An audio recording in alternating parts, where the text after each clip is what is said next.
My parents didn't skip my wedding. They funded hers for $120,000, then told me, "Figure it out yourself."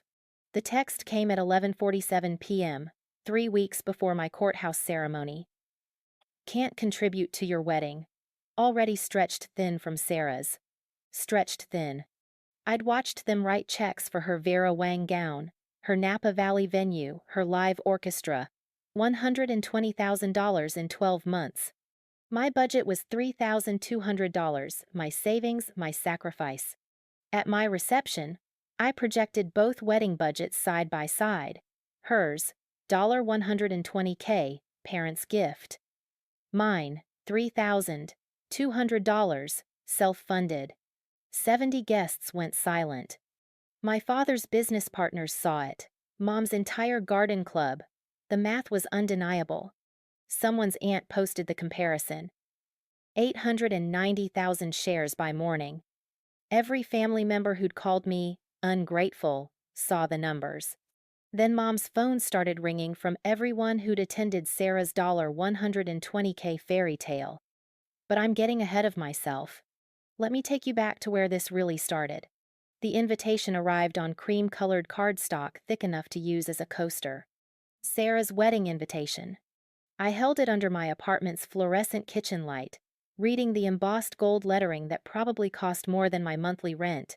Mr. and Mrs.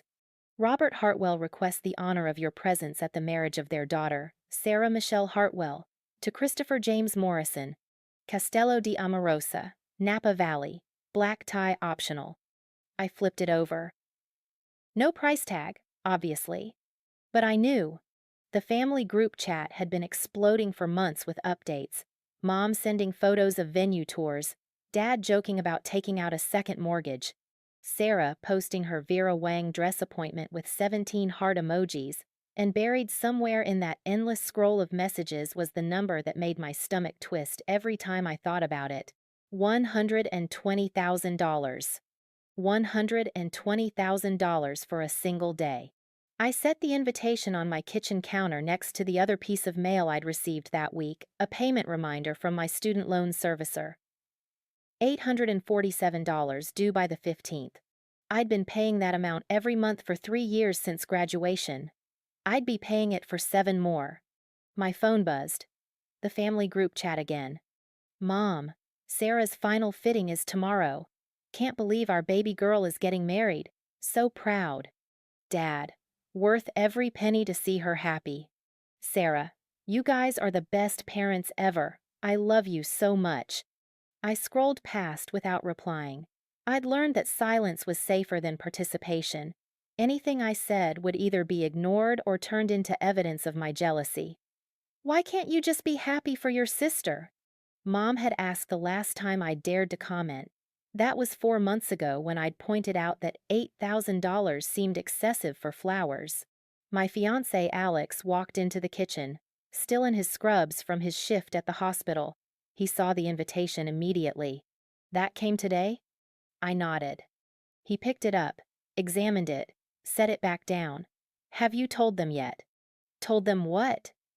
"About us, the engagement." I looked at the ring on my finger.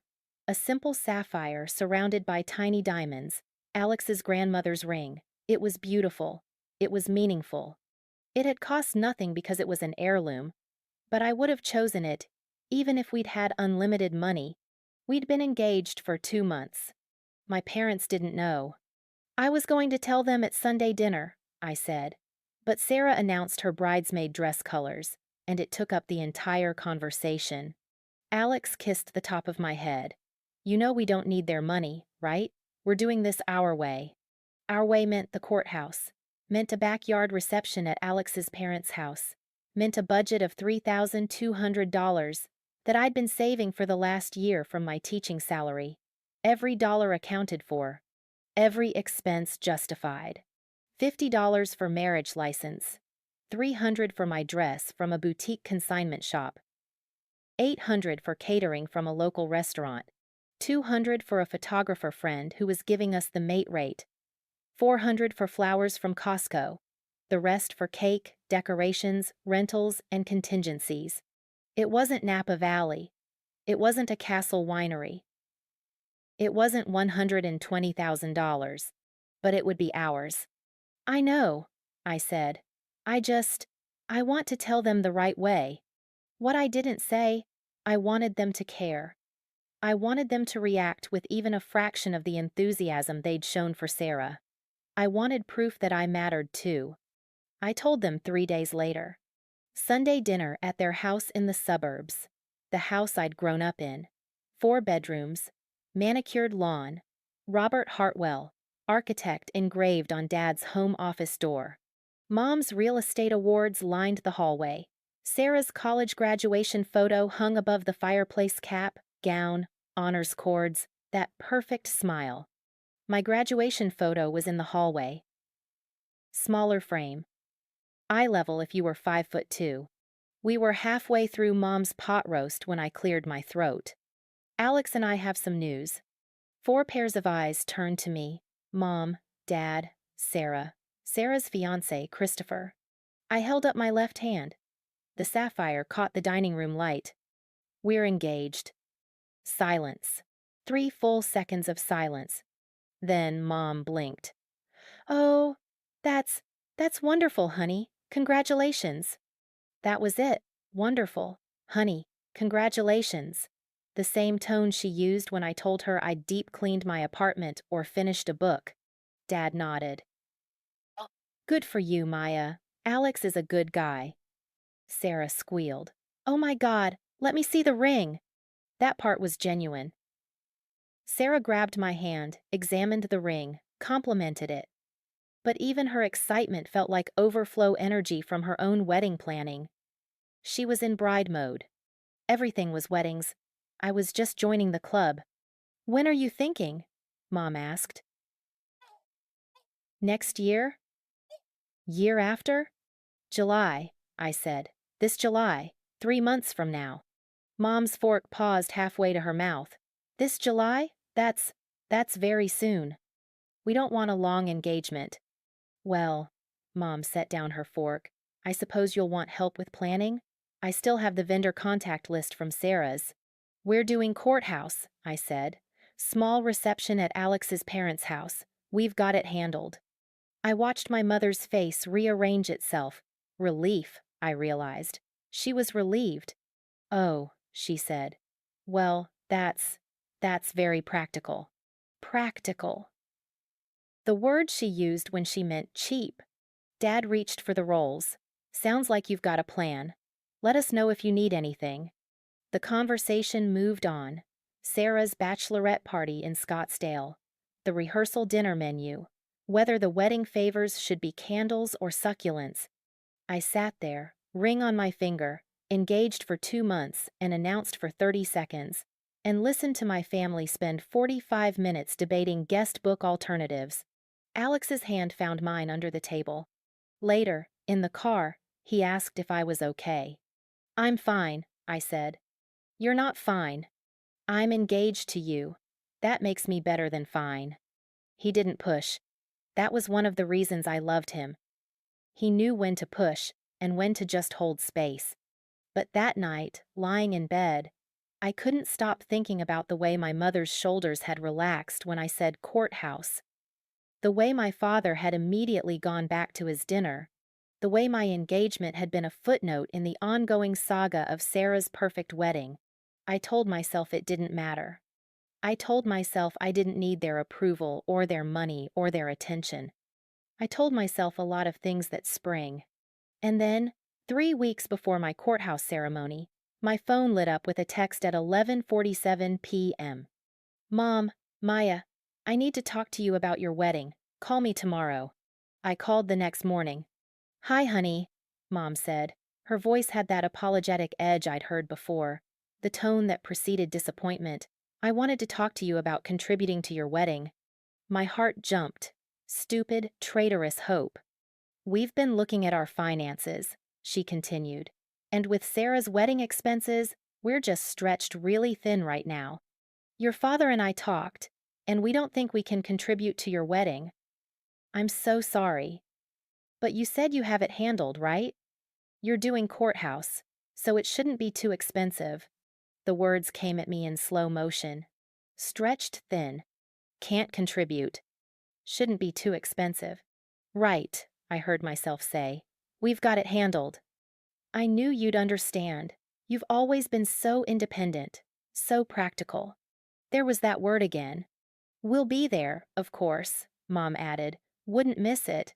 Just can't help financially. You understand. Sure, I said. I understand. I hung up. I sat on my couch in my tiny apartment and I did the math. Sarah's wedding, $120,000. Venue deposit, $15,000. Catering, $28,000. Photography, $6,000. Flowers, $8,000. Dress, $4,500. The numbers Mom had shared in the family group chat. The numbers Dad had joked about. Worth every penny. My wedding, $0 from them. Not even a token gift. Not even a gesture. Figure it out yourself. I'd been figuring it out myself since I was 18. Student loans, part-time jobs during college, rent, car payments, groceries, life. I was 26 years old and I'd never asked them for a dime. Until now. Until I dared to hope, for one stupid second, that my wedding might matter enough for them to help. The mail came that afternoon. I walked to my mailbox like I did every day. Bills, mostly, grocery store flyers, and then, mixed in with the junk mail, a bank statement. Capital One. Addressed to me. At my parents' address, the address I'd moved away from 3 years ago. I stared at it. I didn't have a Capital One card. I opened it. Account holder, Maya Hartwell. Current balance, $8,412.67. Minimum payment due, $234. My hands started shaking. I scanned the charges. A photography deposit, a florist, a cake company, wedding invitation printing services. All from last fall, all from vendors in Napa Valley. All for Sarah's wedding. I need you to understand something before I go any further. This wasn't new. The credit card fraud that was new. That was a crime. That was the thing that broke me. But the favoritism, the pattern of Sarah getting everything while I got practical, that had been my entire life. My name is Maya Hartwell. I'm 26 years old. I teach second grade at an elementary school in Sacramento. I make $48,000 a year before taxes. I drive a 2014 Honda Civic with 130,000 miles on it. I live in a one-bedroom apartment that costs $1,400 a month. I buy generic brand cereal. I have $38,000 in student loan debt. I did everything right, and it never mattered. My sister Sarah is 29, 3 years older. She works in marketing for a tech startup. She makes more than me, I don't know exactly how much, but enough to afford a 2-bedroom condo in a nice neighborhood and a leased BMW. She has no student loans. Our parents paid for her college. Let me say that again. They paid for her college. Not mine. Let me take you through the math. When Sarah turned 15, my parents threw her a quinceañera. This is relevant because we're not Latina. We have zero cultural connection to the tradition. But Sarah had seen one on TV and wanted one, so Mom and Dad threw her a quinceañera. Budget, $12,000. Venue rental. DJ. Catered dinner for 80 guests. A dress that cost more than my current monthly rent. A choreographed dance routine with professional instruction. A highlight video that a videographer put together. $12,000 for a 15th birthday party. When I turned 15, we went to dinner at Olive Garden. Mom, Dad, Sarah, and me. They gave me a $100 gift card to Target. Sarah complained through the entire dinner that the breadsticks were too garlicky.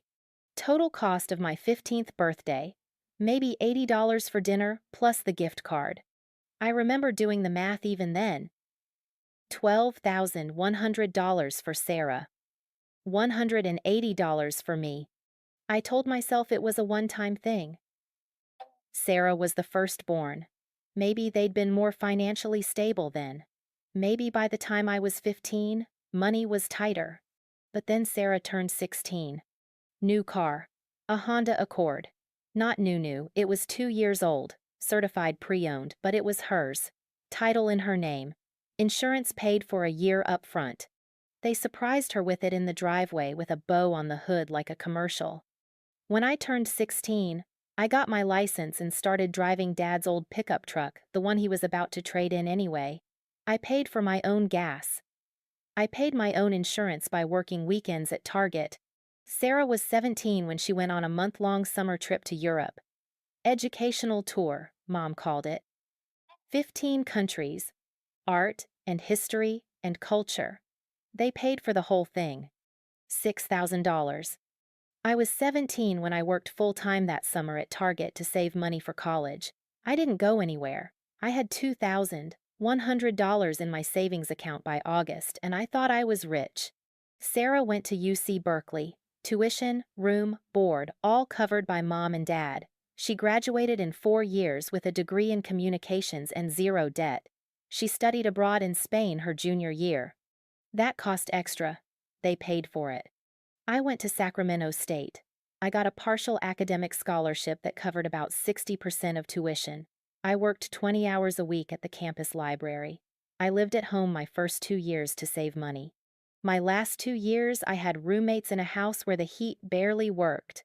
I graduated with $38,000 in student loans and a degree in elementary education. At my college graduation, we went to dinner at Red Lobster. They gave me a card with $50 inside.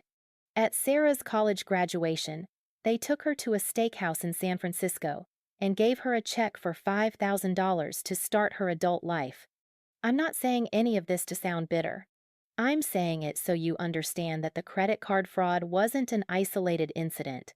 It was the culmination of 26 years of being the second priority. I have more examples. I could fill a book. Sarah's college apartment, 2-bedroom, near campus, $1,400, month rent paid by our parents so she could focus on school.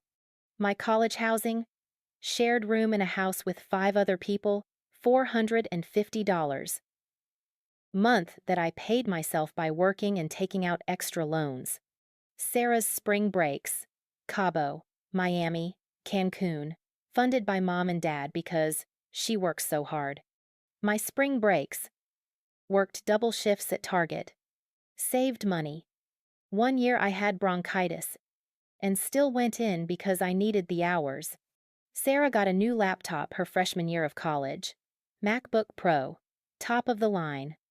I got Dad's old Dell that took 7 minutes to boot up and couldn't run any program more recent than Microsoft Office 2007. I'm not exaggerating these numbers. I kept track. I have a spreadsheet. I made it during college when I couldn't sleep one night because I was doing the math on whether I could afford both groceries and my textbooks that month. The spreadsheet has 2 columns, Sarah and Maya. Every major expense I could remember, I logged it. By my count, between ages 15 and 22, our parents spent approximately $183,000 on Sarah. On me? About $4,200. I know what you're thinking. Maybe I was the problem. Maybe I was difficult.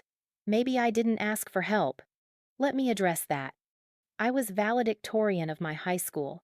Anyone. 4 gigapascals. President of the Honor Society. Volunteered at a local after-school program every Tuesday and Thursday for 3 years. I got into 7 colleges. I chose Sacramento State because it was what I could afford, even with scholarships. In college, I made Dean's List every semester. I worked 20 hours a week and still managed a 3.8 gigapascals. I student taught for free for an entire semester full-time hours, no pay, because that's how the credential program works, and I still kept my weekend shifts at Target because I had rent to pay. I graduated with honors. I got a job teaching 2nd grade within 2 months of graduation. I was nominated for New Teacher of the Year in my district my 2nd year. Last year, I won Teacher of the Month twice. I am not difficult. I am not lazy. I am not ungrateful. I just wasn't Sarah. And in my family, that was the only thing that mattered. The engagement was proof. When Sarah got engaged, my parents threw them an engagement party. Backyard barbecue, 70 guests, catered, a photo booth, a dessert table that looked like something from Pinterest. They gave Sarah and Christopher a check for $10,000 as an engagement gift to help with wedding expenses. When I got engaged, I got, "Congratulations," honey over pot roast, and the conversation pivoted back to Sarah's wedding favors within 90 seconds. No party, no gift, no check. Just let us know if you need anything. I didn't let myself cry about it. I'd learned a long time ago that crying changed nothing. I had Alex. I had his family, who treated me like I'd always belonged. I had friends who were genuinely excited for my courthouse wedding. I had a life that didn't require my parents' approval. But then Mom called and said they couldn't contribute to my wedding because they were stretched thin from Sarah's. And then the credit card statement arrived. $8,412.67. In my name. For Sarah's wedding. I sat on my apartment floor with that statement in my hands, and I finally let myself feel it. All of it. Every birthday, every graduation, every achievement that was met with lukewarm praise while Sarah got parades. Every time I worked myself to exhaustion while Sarah got checks. Every single moment I told myself it didn't matter. That I was independent. That I didn't need them. It mattered. I called the credit card company from my kitchen floor. Capital One, this is Derek. How can I help you? Hi, I received a statement for an account I didn't open. I think there's been a mistake. Can I have your account number? I read it off the statement. Typing sounds. Okay, I'm showing an account under Maya Hartwell.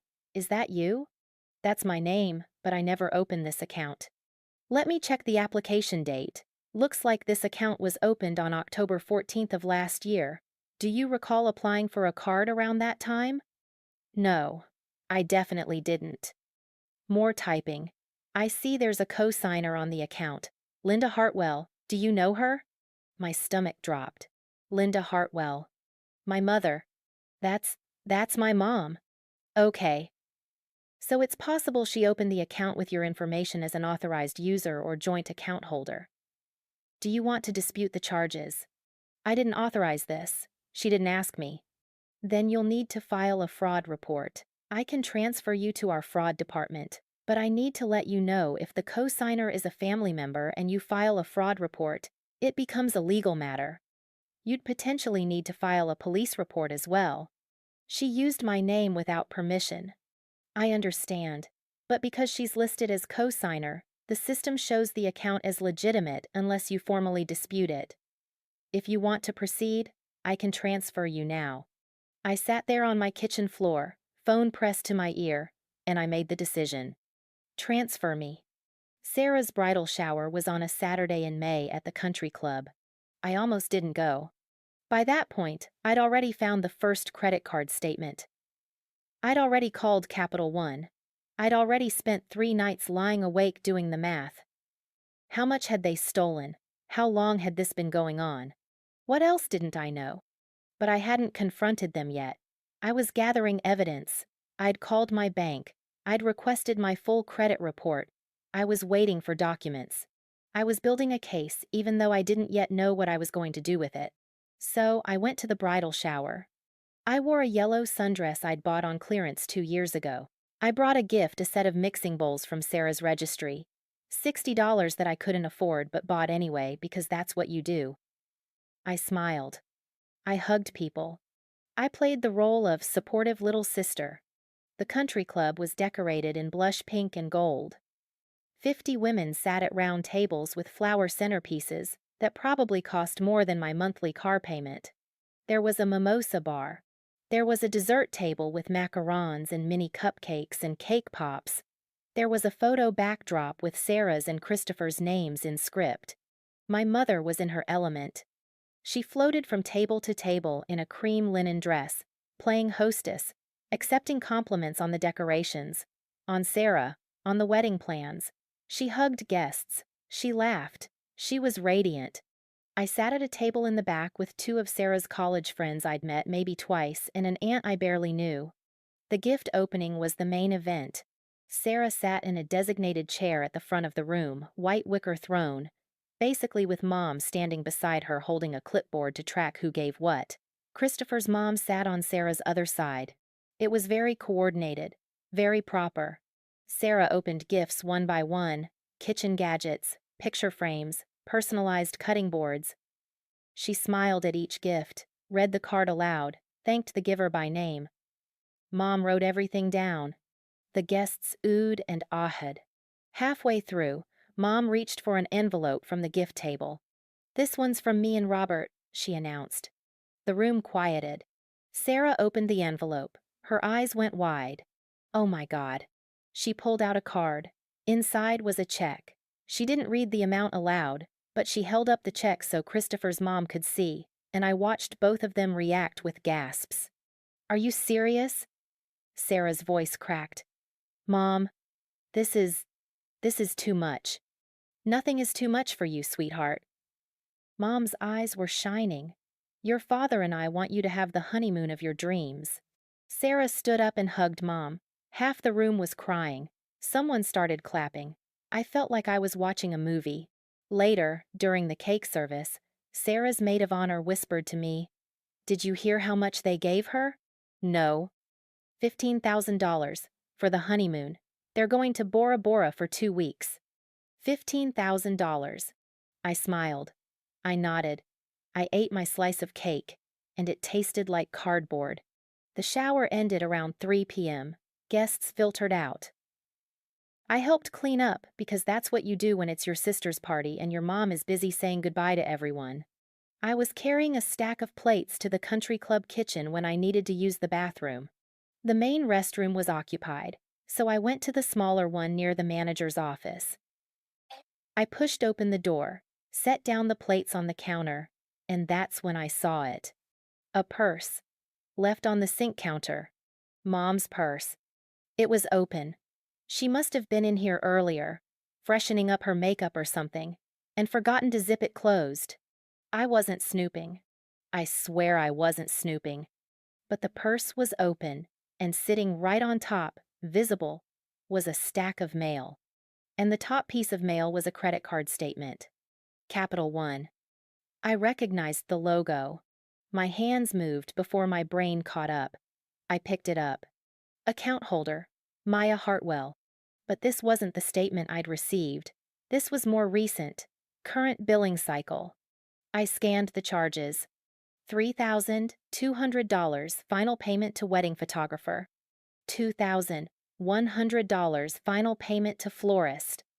$1,800 balance due to cake vendor. $1,300 wedding invitation printing. All from the last 2 months. Current balance, $8,412.67. The same balance from the statement that had been sent to my old address. I stood there in the country club bathroom holding my mother's mail, and I realized 2 things. 1, she'd been getting these statements all along. She knew exactly what she'd done. 2, she was still doing it. As recently as 3 weeks ago, she'd charged Sarah's final wedding payments to a credit card in my name. I heard footsteps in the hallway. I shoved the statement back in her purse. I flushed the toilet even though I hadn't used it. I washed my hands. I walked out. Mom was in the hallway holding a box of leftover cake. "There you are. Can you help me load these into the car?" I looked at her, really looked at her. She smiled at me, the same smile she'd worn all afternoon, proud, satisfied, glowing. "Sure," I said.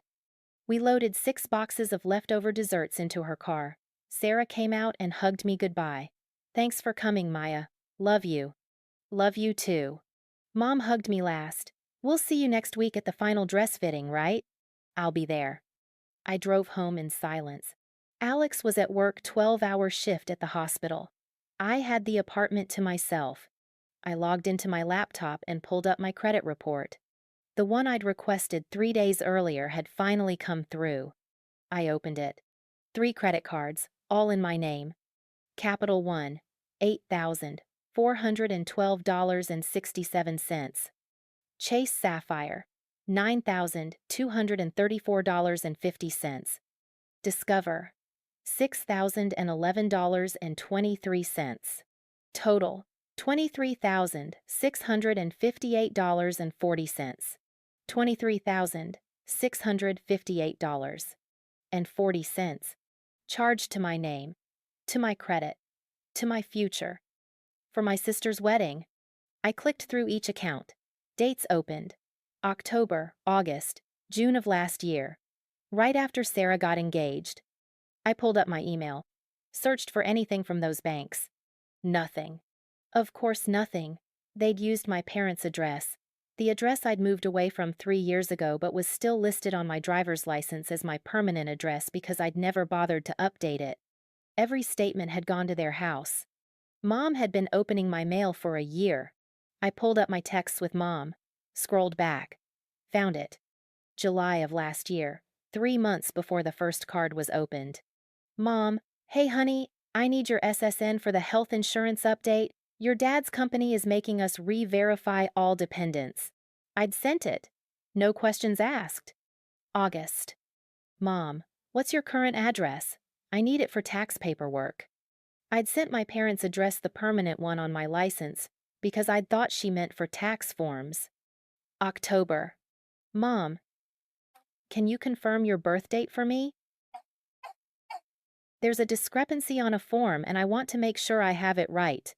I'd sent it. Because she was my mother. Because you don't question that. She'd used my information to open 3 credit cards. She'd spent $23,658.40 on Sarah's wedding. She'd told me she was stretched too thin to contribute to mine. I sat at my kitchen table and I called Alex. He answered on the second ring. Hey, I'm on break. What's up? I need you to come home. What's wrong? Just, can you come home, please? I'll be there in 20 minutes. He made it in 15. I showed him everything.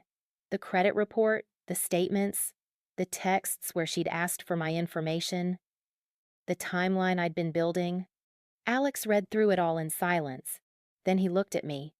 Maya, this is identity theft. I know. No, I mean this is a crime, a felony. I know. You have to report this. She's my mother. She stole $23,000 from you. I started crying. Not soft crying.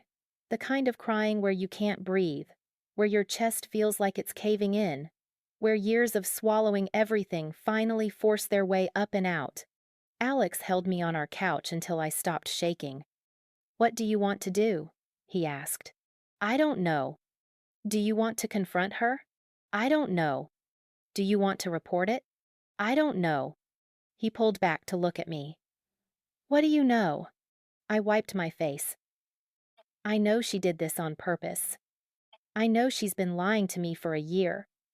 I know she told me she couldn't contribute to my wedding while she was actively stealing from me to pay for Sarah's. Okay, so what do you want to happen? I thought about it. Really thought about it. I want her to face consequences. Then we call a lawyer. I can't afford a lawyer. Legal aid, free consultation, we'll figure it out. I looked at the credit report on my laptop screen. 3 cards, $23,000. My mother's name is co-signer on every single one. Okay, I said. We call a lawyer. Alex pulled up his phone and started searching. There's a legal aid office downtown. They do free consultations for fraud cases. They open Monday at 9. Monday was 3 days away. Sarah's wedding was 3 weeks away. I had 3 days to decide if I was really going to do this. 3 days to decide if I was ready to blow up my family. I spent those 3 days doing research. I read everything I could find about identity theft, about credit card fraud, about family financial abuse. I learned that identity theft by a family member is one of the most common types of fraud. I learned that victims often don't report it because of guilt. I learned that the average amount stolen is between $10,000 and $50,000. I learned that prosecution rates are low because families don't press charges. I learned that even if you don't press charges, the debt stays in your name unless you file a police report. I learned that my credit score had dropped from 720 to 660. I learned that this would affect my ability to buy a house, get a car loan, maybe even get certain jobs. I learned that my mother had destroyed my financial future to fund my sister's party. Monday morning, I called in sick to work. Alex and I drove to the legal aid office downtown. We sat in a waiting room with plastic chairs and fluorescent lights. We filled out intake forms. We waited. 40 minutes later, a paralegal named Sophia called us back. I told her everything. She listened. She took notes. She pulled up my credit report on her computer. When I finished, she looked at me with something like pity. "This is textbook identity theft under California Penal Code 530.5, she said. "Your mother used your personal information without your consent to open financial accounts. That's a felony. What are my options?" Sophia leaned back in her chair. "You have 3 routes. First, criminal. You file a police report, press charges. If prosecuted, your mother could face up to 3 years in prison, plus restitution. Second, civil. You sue her for damages, the $23,000 plus credit repair costs plus emotional distress. Third, Federal Trade Commission route. You file an identity theft affidavit, freeze your credit, dispute the charges with the banks. But here's the thing. The banks will require a police report to forgive the debt. If you want this debt removed from your name, you have to report your mother. What if I just pay it off myself? Then you're paying for your sister's wedding, and your mother faces no consequences, and your credit stays damaged, and she could do this again." I looked at Alex. He squeezed my hand. "What would you do?" I asked Sophia. She met my eyes. "I'd file the police report. I'd press charges, and I'd make sure everyone knew exactly what she did." I took a breath. "Okay," I said. "Let's do it." The police station smelled like burnt coffee and industrial cleaner. Tuesday morning, 9:47 a.m. I'd called in sick to work again. Alex sat beside me in the waiting area, his hand warm around mine. We'd been there for 20 minutes, waiting for Detective Torres.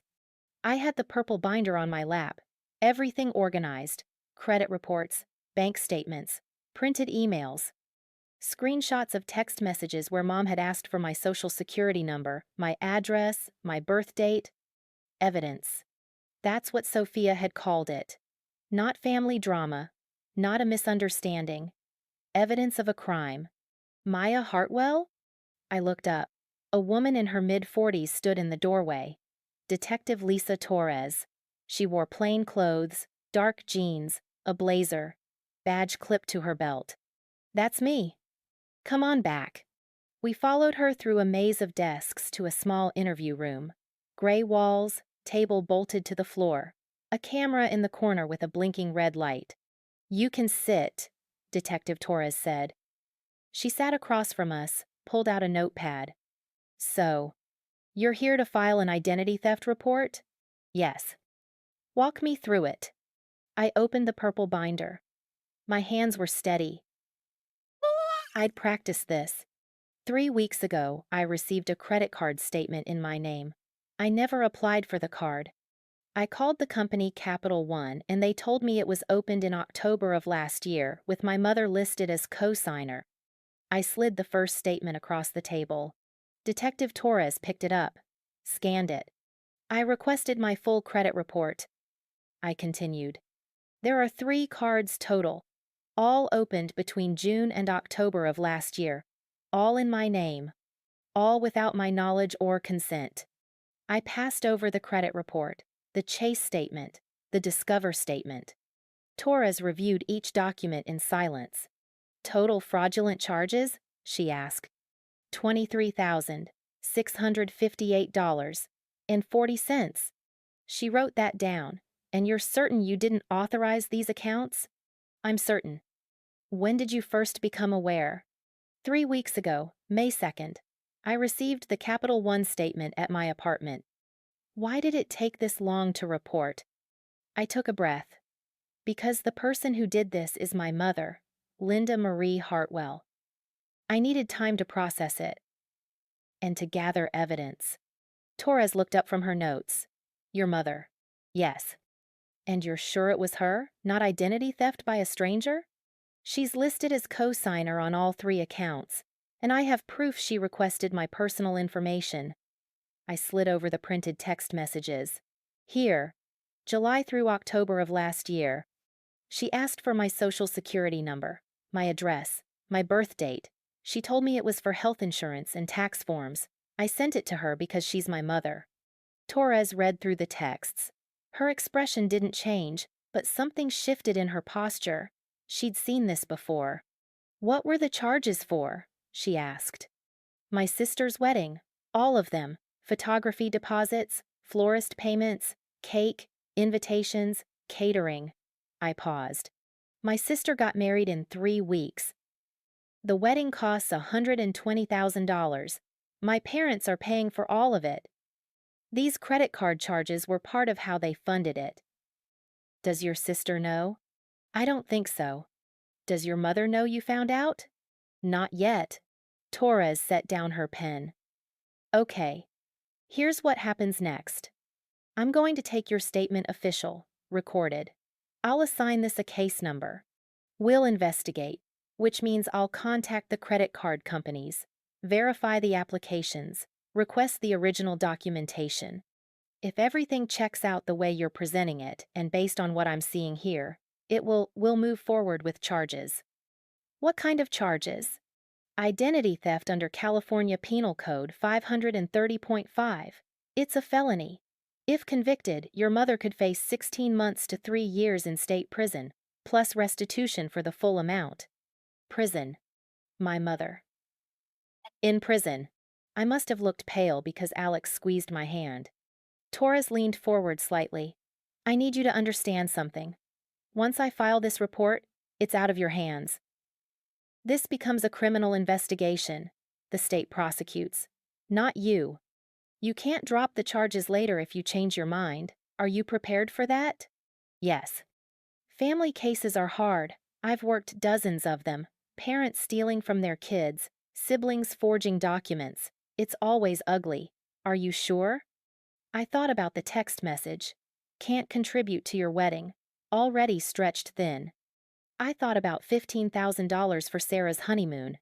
I thought about 26 years of coming in second. I'm sure. Torres nodded. Okay, let's get your statement. The recorded statement took 40 minutes. She asked me everything. When I first discovered the fraud, how I confirmed it, what my mother had told me, whether I'd confronted her, what my relationship with my family was like, whether I felt safe, whether I wanted a restraining order. That last question caught me off guard. Do I need one? I don't know.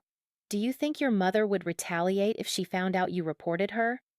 I thought about it. Retaliate. What would that even look like? Yelling? Guilt trips? Showing up at my apartment?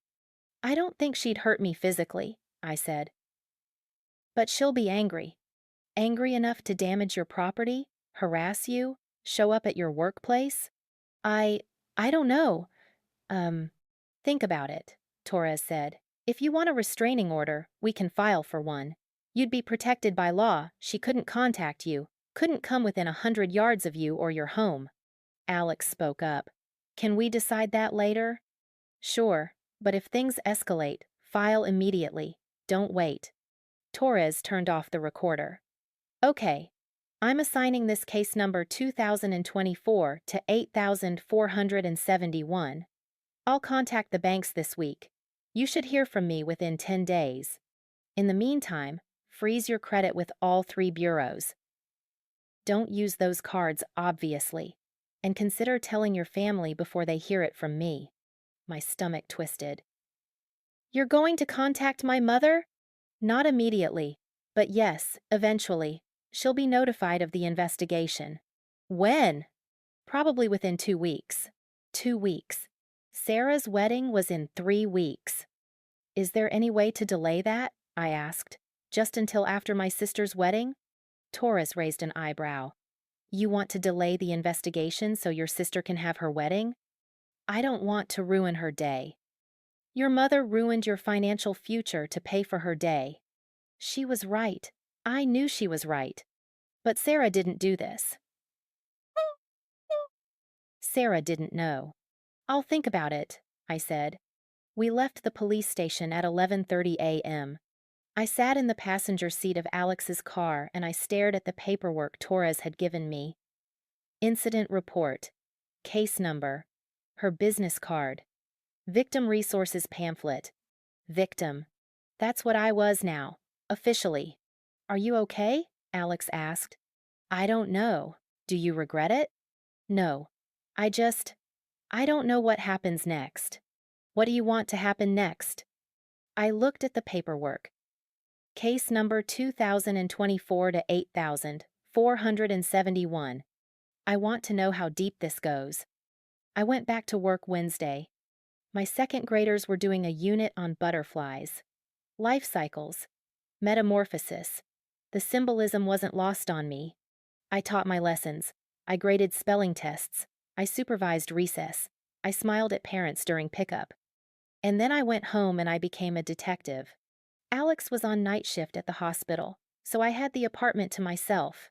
I made tea. I opened my laptop. I spread the documents across my kitchen table like I was building a case for trial. Because I was. Sophia from Legal Aid had emailed me a checklist. Steps to take after filing a police report for identity theft. Step 1. Freeze your credit with all 3 bureaus. I pulled up TransUnion first.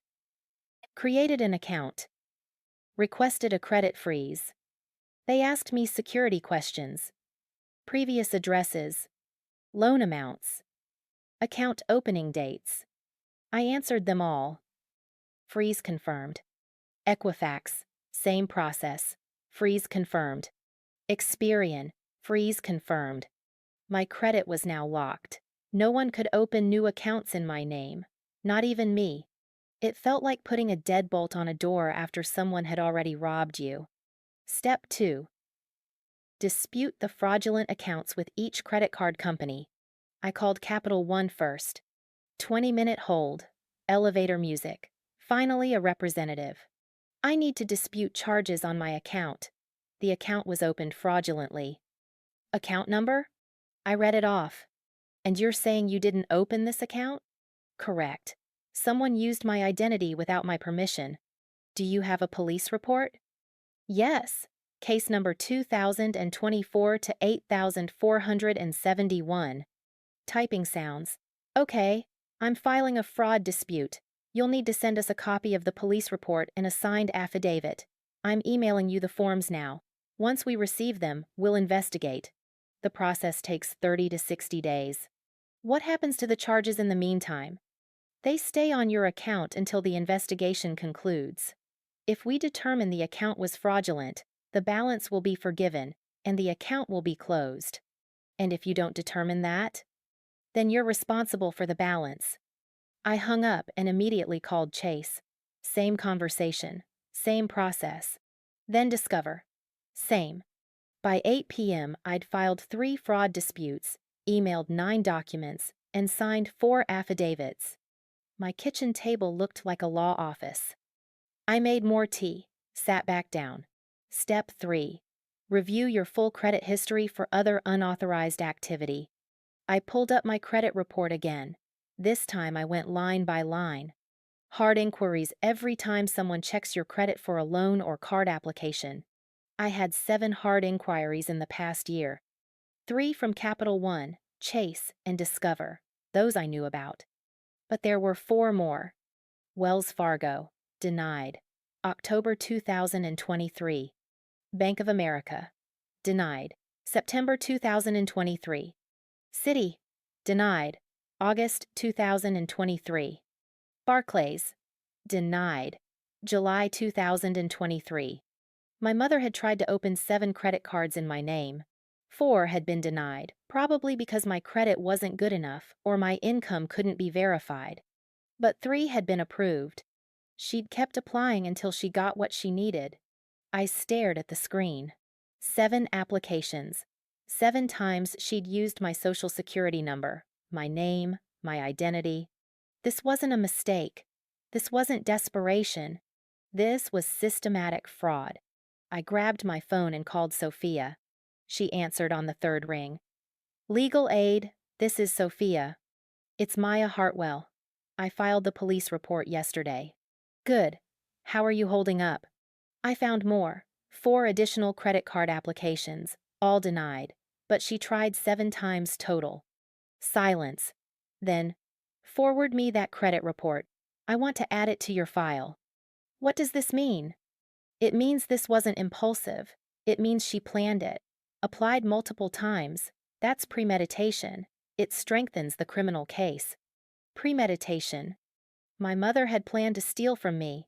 Maya? Sophia's voice pulled me back. Are you okay? No. Do you have someone with you? My fiancé's at work. Call a friend. Don't be alone tonight. This kind of discovery, it's traumatic. You need support. I'm fine. You're not fine. And that's okay. But don't isolate.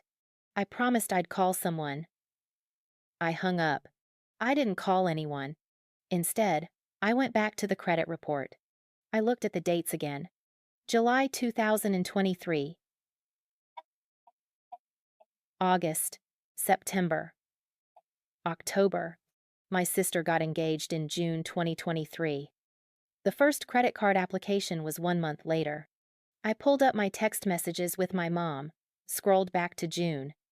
The 14th of June 2023. Sarah, family group chat. Chris proposed. I said yes, I'm engaged. Mom, I'm crying. So happy for you, baby girl. Dad, welcome to the family, Chris. Maya. Congratulations, Sarah. So excited for you.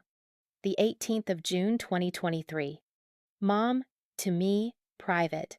Can you send me your birth date? Need it for insurance paperwork. 4 days after the engagement, she asked for my birth date. I kept scrolling. The 9th of July 2023. Mom, to me. What's your SSN? Dad's company needs it for dependent verification. July 9th.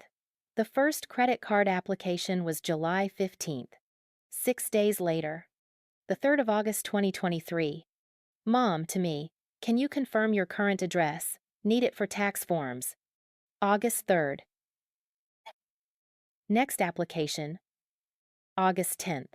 1 week. She hadn't been asking for health insurance or tax forms. She'd been gathering my information to commit fraud, and I'd given it to her. Every single piece. Because she was my mother. Because you trust your mother. I felt sick. I got up from the table, paced my apartment, came back. Looked at the timeline again. June, Sarah engaged. July, October. 7 credit card applications in my name. November, April. Charges to those cards for wedding expenses. May. Mom tells me she can't contribute to my wedding. 7 months of planning. 7 months of lying. 7 months of stealing from me to pay for Sarah's dream wedding. I grabbed my laptop and I did something I probably shouldn't have done. I logged into Sarah's Instagram. Her account was public. She posted everything. Her whole life on display. I scrolled back to June 2023. The engagement post. Ring photo. Caption. He asked. I said yes. Can't wait to marry my best friend. Then, over the next 10 months, a documentation of wedding planning. July. Venue booked. Castello di Amorosa, here we come. August. Found my dress. Can't show you yet, but it's perfect. September. Tasting cakes today. Best part of wedding planning. October. Invitations are ordered. This is getting real. November.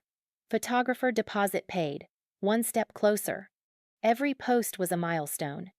Every milestone was paid for with a credit card in my name. I clicked on the November post. Photographer deposit paid. That was the $3,200 charge on the Capital One card. I clicked on October. Invitations are ordered. That was the $1,300 charge.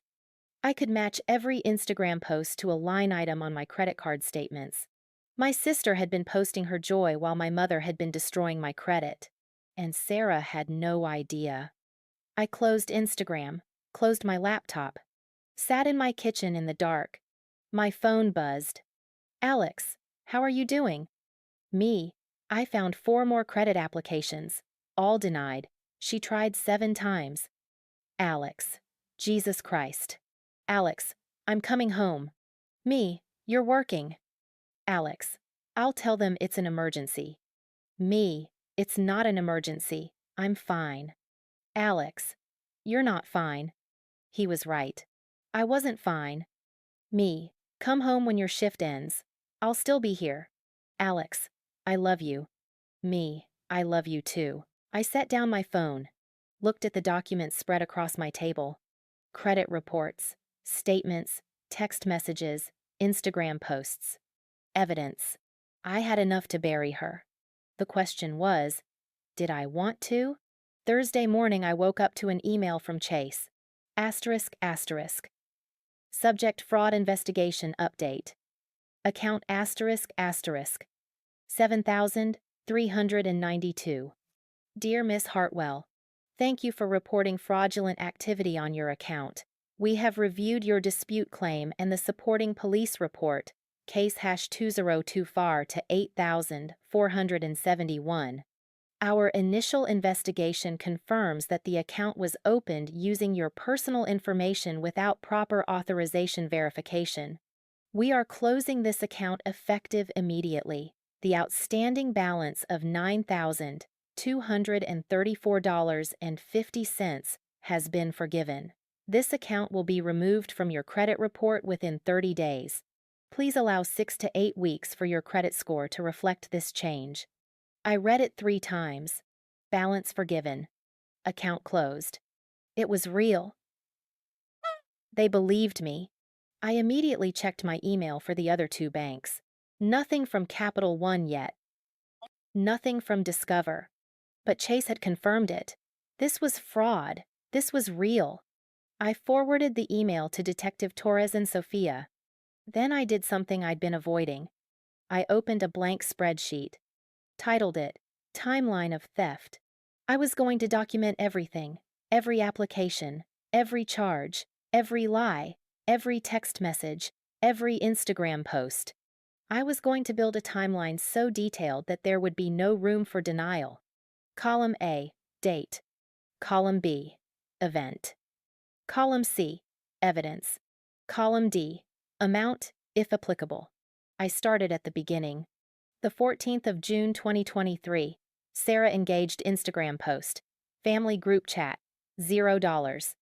The 18th of June 2023, ND, Mom asks for my birth date via text. Text message screenshot, $0. The 9th of July 2023, Mom asks for my SSN, for insurance. Text message screenshot, $0. The 15th of July 2023, first credit card application, Barclays, denied, credit report, $0.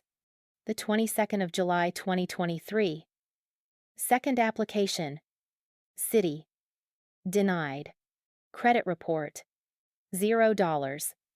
The 10th of August 2023, Mom asks for my address. For taxes, text message screenshot, $0. The 15th of August 2023, third application, Bank of America, denied, credit report, $0. The 8th of September 2023, fourth application, Wells Fargo, denied, credit report, $0. The 23rd of June 2023, fifth application, Discover, approved. Credit report, account opened, the 18th of August 2023. Sixth application, Chase Sapphire, APPRV, credit report, account opened. The 14th of October 2023, APPR, seventh application, Capital One, approved, credit report, account opened. 3 accounts opened, now I added the charges. I pulled up all 3 credit card statements, went line by line. The 20th of October 2023. Capital One charge. Castello di Amorosa. Venue deposit. Statement. $5,000. The 28th of October 2023. Discover charge. Wedding photographer deposit. Statement. $3,200. The 4th of November 2023. Chase charge. Catering deposit. Statement. $4,500. The 15th of November 2023. Capital One charge. Florist deposit. Statement. $2,100. I kept going. Months of charges. Every wedding vendor. Every deposit. Every final payment. By the time I finished, the spreadsheet had 43 entries. 43 separate transactions.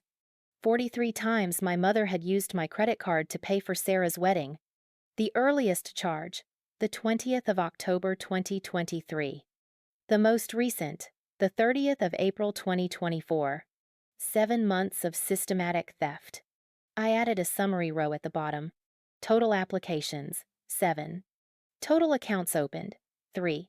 Total fraudulent charges, $23,658.40. Time period, June 2023, April 2024. Duration, 11 months. 11 months. She'd been stealing from me for 11 months. I saved the spreadsheet, printed it, added it to the purple binder. Then I cross-referenced the charges with Sarah's Instagram. Every time Sarah posted about a wedding milestone, I checked the credit card statements. Then you booked. $5,000 charged 3 days earlier. Photographer, locked in. $3,200 charged 1 week earlier. Cake tasting was amazing. $1,800 charged 4 days later. My sister's happiness had a price tag, and I was the one paying it. I looked at the timeline again. Something bothered me. The charges stopped in April. Last charge. April 30, but Sarah's wedding wasn't until May 25. That was 3 weeks away. Why had the charges stopped? I pulled up my credit report again, checked the credit limits on each card. Capital One, $10,000 limit. Current balance, $8,412. Available credit, $1,588. Chase, $12,000 limit. Balance, $9,234. Available, $2,766. Discover, $8,000 limit. Balance, $6,011. Available, $1,989. She'd maxed them out. She'd used every dollar of available credit and then stopped, because there was nothing left to take. My credit cards were tapped, so she'd told me she couldn't contribute to my wedding because she was stretched thin. She wasn't stretched thin. She'd maxed out my credit. I sat back in my chair. I thought about the text message again, the one that had come at 11:47 p.m. Can't contribute to your wedding. Already stretched thin from Sarah's. She'd sent that text on May 1. One day, after the last fraudulent charge on my credit cards. She drained my credit and then told me she had no money for me. It wasn't an apology. It was an excuse.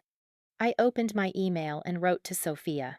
Subject: Additional timeline evidence. Sophia, I've created a detailed timeline of all fraudulent activity from June 2023 to present. 43 separate charges over 11 months. The charges stopped on the 30th of April 2024, the same time all 3 credit cards reached their limits. 1 day later, my mother texted me saying she couldn't contribute to my wedding because she was stretched thin from my sister's wedding expenses. She maxed out my credit cards and then used that as an excuse not to help me. Timeline spreadsheet attached. Maya. I hit send. My phone rang 30 seconds later. Sophia, I just opened your email, she said. This is incredibly damaging evidence. Damaging to her? Yes, this timeline shows clear intent, premeditation. She planned this for months, applied for cards until she got approvals, then systematically charged your sister's wedding expenses. And when she maxed out your credit, she turned around and told you she had no money. This isn't impulsive fraud. This is calculated. What does that mean for the case? It means the DA will have an easy time prosecuting. It means she can't claim it was a misunderstanding or a one-time mistake. This is a pattern. This is sustained criminal activity. I felt something settle in my chest. Validation, maybe. There's something else, Sophia said. Have you thought about how you want to handle your sister's wedding? It's in 3 weeks. Your mother will probably be notified of the investigation before then. Detective Torres said 2 weeks. Right. So your mother will know you reported her before the wedding happens. Have you thought about what that means? I hadn't. Not really. What do you think it means? It means she'll either tell your sister, or she'll try to stop you from coming to the wedding, or she'll try to control the narrative. Family fraud cases, people get desperate. They lie. They manipulate. They turn other family members against the victim. You need to be prepared for that. Prepared how? Tell your sister first, before your mother does. Control your own narrative. Sarah doesn't know anything. This will destroy her. Your mother destroyed your credit. Sarah's wedding was funded by a crime. She deserves to know the truth. I thought about Sarah, about her Instagram posts, about her excitement, about the $120,000 fairy tale wedding she thought our parents were paying for. She had no idea that $15,000 of those dollars had come from my stolen credit. I don't want to ruin her wedding, I said. Maya, her wedding was already ruined. It was built on fraud. You're not the one who ruined it. But I'm the one who reported it. Because it was a crime. You had every right to report it. You have every right to tell the truth. I didn't respond. Sophia's voice softened. I know this is hard, but you can't protect everyone. Your mother made choices. Your sister is collateral damage, yes, but that's not your fault. Then whose fault is it? Your mother's. I hung up and sat in silence. I looked at the timeline spreadsheet on my screen. 43 charges. 11 months. $23,658.40. My sister's wedding was in 3 weeks. My mother would be notified in 2 weeks. I had 1 week to decide if I was going to tell Sarah the truth, or let her walk down the aisle in a Vera Wang gown paid for with my stolen credit card. I didn't tell Sarah first. I told my best friend Rachel. Friday night. She came over with Thai food and wine. She thought it was a normal dinner. Girls' night. Alex was working another overnight shift. We ate pad thai on my couch. She talked about work drama, her terrible hinge dates, normal things. I couldn't focus on any of it. Okay, what's wrong? Rachel finally asked. You've been weird all night. I set down my fork. My mom stole from me. Rachel's face went blank. What? She opened 3 credit cards in my name, charged $23,000 to them. For Sarah's wedding. I found out 3 weeks ago. I filed a police report on Tuesday. Silence. Rachel set down her wine glass. Say that again. So I did. All of it. The credit card statements. The text messages where Mom had asked for my information. The timeline. The 7 applications. The 43 charges. The police report. The case number. I pulled out the purple binder and showed her everything. Rachel read through the documents without speaking. When she finally looked up, her eyes were shining. Maya, this is insane. I know. No, I mean this is identity theft. This is a felony. Your mom could go to prison. I know. Does Sarah know? No. Does your dad know? I don't know. Probably. He's co-signed on their joint accounts. He had to know money was going somewhere. Rachel leaned back against the couch. Holy shit. What are you going to do? I don't know. What do you mean you don't know? You filed a police report. You're pressing charges. The detective said my mom will be notified within 2 weeks. Sarah's wedding is in 3 weeks. So? So Sarah doesn't know. She thinks mom and dad are paying for everything legitimately. If I tell her now, it ruins her wedding. If I don't tell her and mom tells her first, I'm the villain. Rachel stared at me. You're worried about ruining her wedding? She didn't do this. She doesn't know. Maya, her wedding was paid for with your stolen credit. It's already ruined. But she doesn't know that. So tell her. And destroy her 3 weeks before the wedding? Yes. Rachel's voice rose. Yes, because she deserves to know the truth. Because your mom committed a crime. Because you're the victim here. Not Sarah. I flinched. Rachel's expression softened. I'm sorry. I'm not yelling at you. I'm yelling at the situation. But Maya, you cannot protect Sarah from this. She's an adult. She can handle the truth. What if she doesn't believe me? Then she doesn't believe you. But at least you told her. What if she sides with mom? Then she's not the sister you thought she was. I felt tears coming. I pushed them back. Rachel moved closer, put her hand on my arm. Listen to me. You did nothing wrong. You reported a crime. You protected yourself. You are not responsible for the fallout. Your mom is. But Sarah will be hurt. Yes, but that's not your fault. That's your mom's fault. She's the one who stole from you. She's the one who lied. She's the one who built Sarah's dream wedding on fraud. I wiped my eyes. I don't want to be the bad guy. You're not. You're the victim, and victims don't have to protect their abusers. Abuser. That word hit me hard. My mom didn't abuse me, I said. She just favored Sarah. That's not abuse. Rachel looked at me with something like pity. Maya, she stole your identity. She destroyed your credit. She bankrupted you to fund your sister's party. That's financial abuse. That's emotional abuse. That's a crime. I didn't respond. Couldn't. Rachel squeezed my arm. You need to tell Sarah. Soon. Before your mom does. Control the narrative. I don't know how. The truth. Just the truth. Show her the evidence. Let her decide what to do with it. And if she hates me, then she was never really on your side. We sat in silence for a while. Rachel poured more wine. I didn't drink it. Finally, I said, will you be there when I tell her? Do you want me there? I think I need Alex. But I need to know someone else knows, in case it goes badly. I know, and I'm here.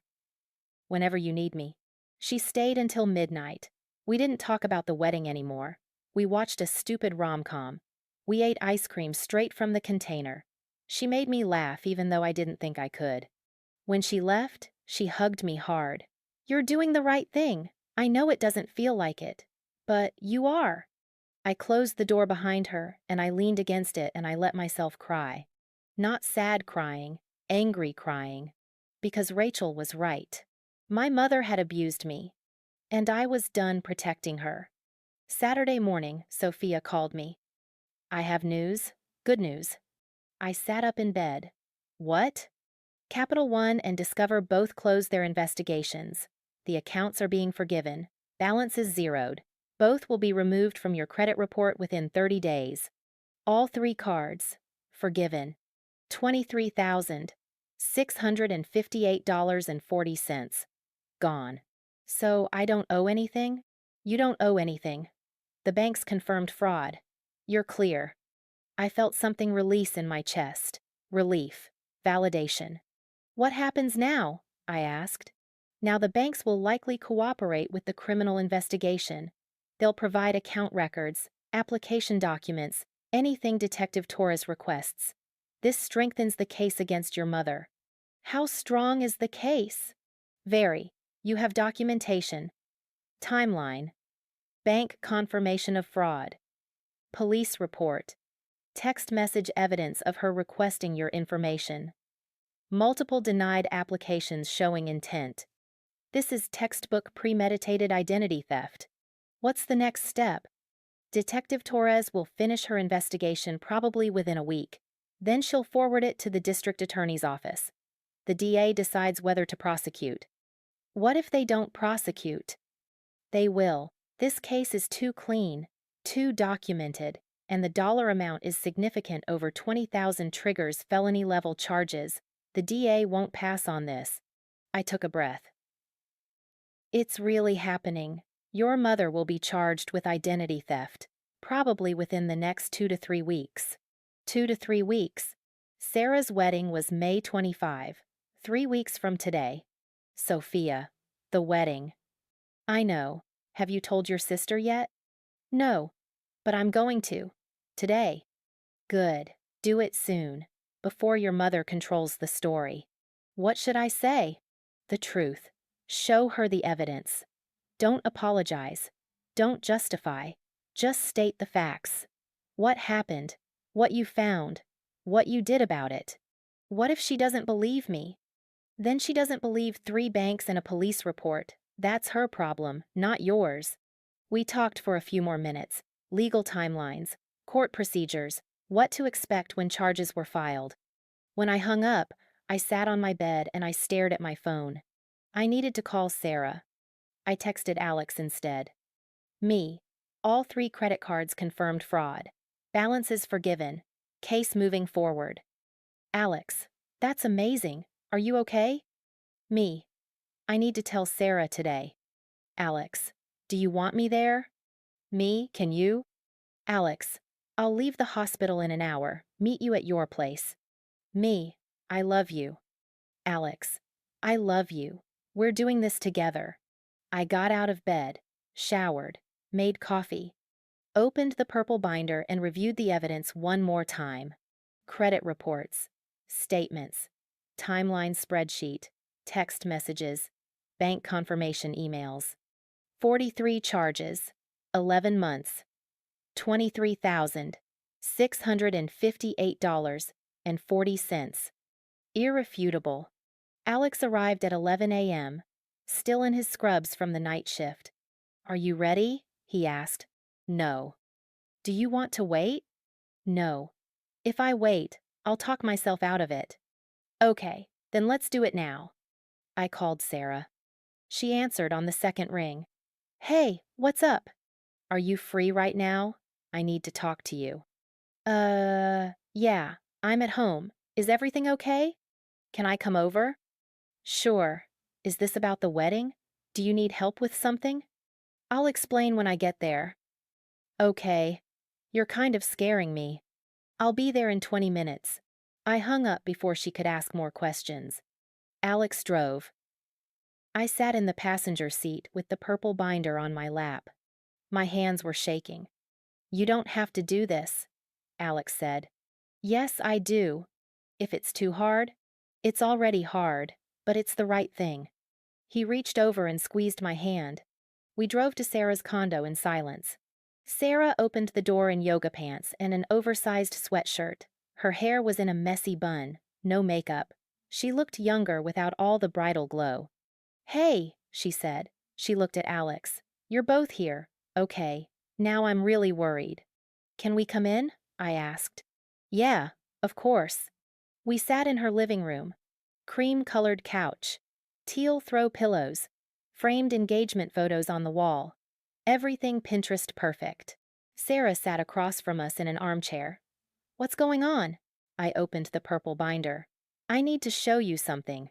Okay. I pulled out the first credit card statement. Set it on the coffee table between us. 3 weeks ago, I received this in the mail. It's a credit card statement. For an account in my name. I never opened this account. Sarah leaned forward. Picked it up. Read it. Her brow furrowed. Capital One? I don't understand. Look at the charges. She scanned the list. Her face changed. These are wedding vendors. Your wedding vendors, yes. I don't understand. I pulled out the Chase statement, the Discover statement. There are 3 cards total, all opened in my name without my permission, all charged to your wedding expenses.